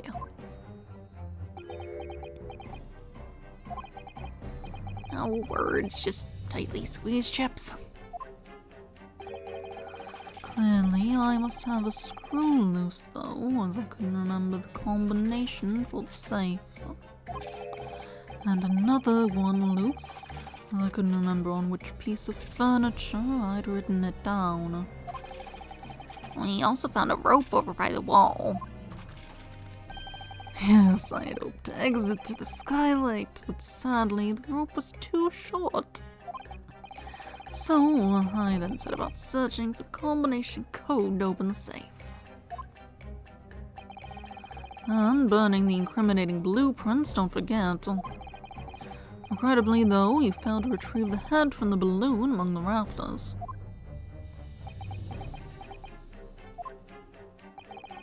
And after that, you hid yourself inside the safe? How are you planning on getting out? Having first set this parcel ticking. Well, I had no intention of being nailed by the police.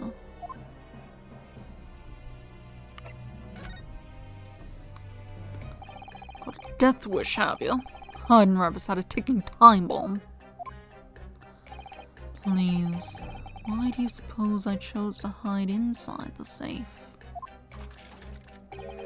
It's no ordinary safe, it's specially designed. A dynamite explosion wouldn't leave a scratch on it. So in fact, the safe is the only safe place. Precisely. But once you'd climbed inside, you wouldn't have been able to get out again. I invite you to look more closely. The safe is fitted with a handle on the inside to allow the door to be unlocked from within. Probably a good idea if it's big enough to fit a person inside. So it is. I had always intended to blow this place to smithereens in any case. I just wasn't expecting uninvited guests to come along and screw up my plans. Do you mean to say you were planning to blow us all up? No, that was unforeseen. What do you mean?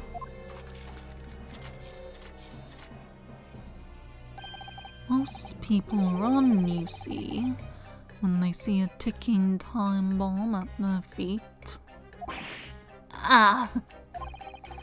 I calculated the time required to retreat to a safe distance and set the device accordingly. But your seemingly endless discourse in here threw a spanner in the works.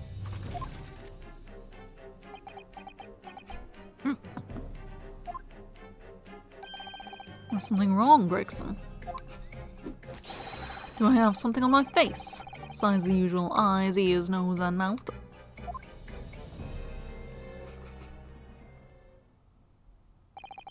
I think we have a fairly good idea of what's been going on here now. But what about the 2 incidents you've evidently been involved in recently? Professor Harebrain's instantaneous kinesis experiment at the Great Exhibition, and the waxwork model you stole with this head, which this head belongs to. That's no ordinary head, you know. That's the head of the professor. Clad in a mask with a lock so strong, I'm unable to open it safely to reveal the killer's identity. I've been considering carrying it around as a protection. That's enough! Protection. After all, What's going on here, Gregson? I'm sure you're aware that I have sole jurisdiction to investigate here. Yes, well, Dr. Scythe again. So the forensic investigation team are here. And you know full well this engineer is a key witness. Why are you allowing this lawyer access to him? If Lord Strongheart knew of this, he would be finished. You lot, leave at once. My dear madame, there's no need for such a threatening tone, I assure you. After all, that's no way to greet an old acquaintance, is it, Dr. Scythe? Hello, Sholmes. Mr. Sholmes knows Dr. Scythe? If it's protecting the machine next door that's causing such a sour expression on your face, you're quite misguided. It's really nothing more than a shell. You get out! But of course, we'll show ourselves the door. I see you haven't softened at all. Mr. Naruhodo? Yes? It would appear that our delightfully entertaining investigations have run their course for today. But Mr. Sholmes...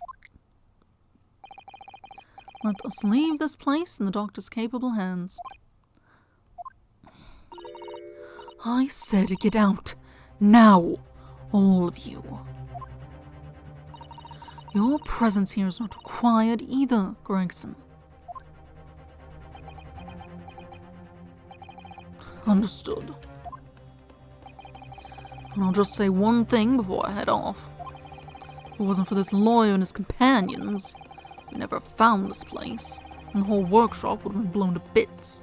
There was a time bomb set in here, but this lot disarmed. Inspector.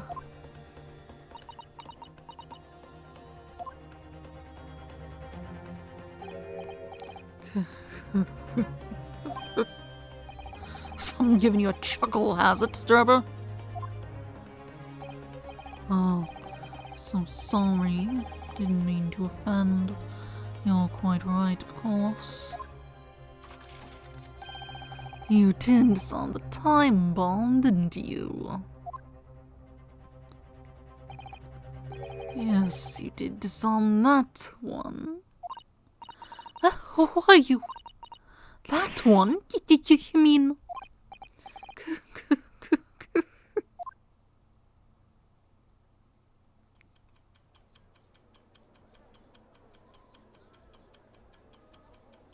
Oh. Well, That's unfortunate. You must have set that for a really long time.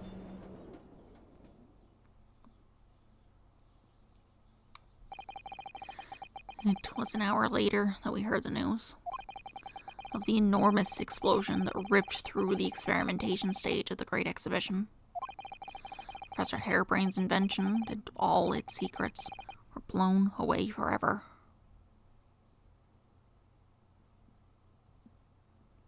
To be continued.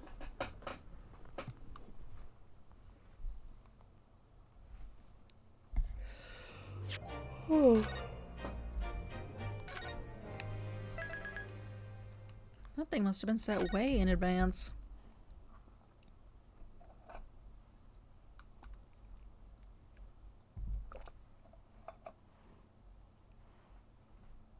Why bother blowing it up? To hide evidence, but why wait so long? Even if you might have anticipated the thing being changed and allowed to be investigated, surely you could just, like, set it for, like, 24 hours and, like, oops, it exploded again. Weird. Anyway. Very odd.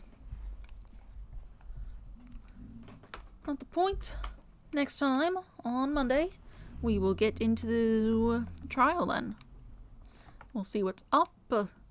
Our mysterious, probably Cosima person will be there at the trial. Perhaps he will have some words to say. I think that's all, though. Hopefully the internet's been good through this. Twitch wasn't having an issue when I was looking at it anyway. And I haven't seen any, like, thing that says I've been disconnected, so it should be fine. I wonder if there is something wrong with the router. Oh well. Not for now. Right, I'll be back on Monday, and hopefully on Wednesday I will be able to finish up, Detective Conan, because I skipped last Wednesday, because I was doing other things. That's fine. Anything else? No. That's all. Have a nice day. Goodbye.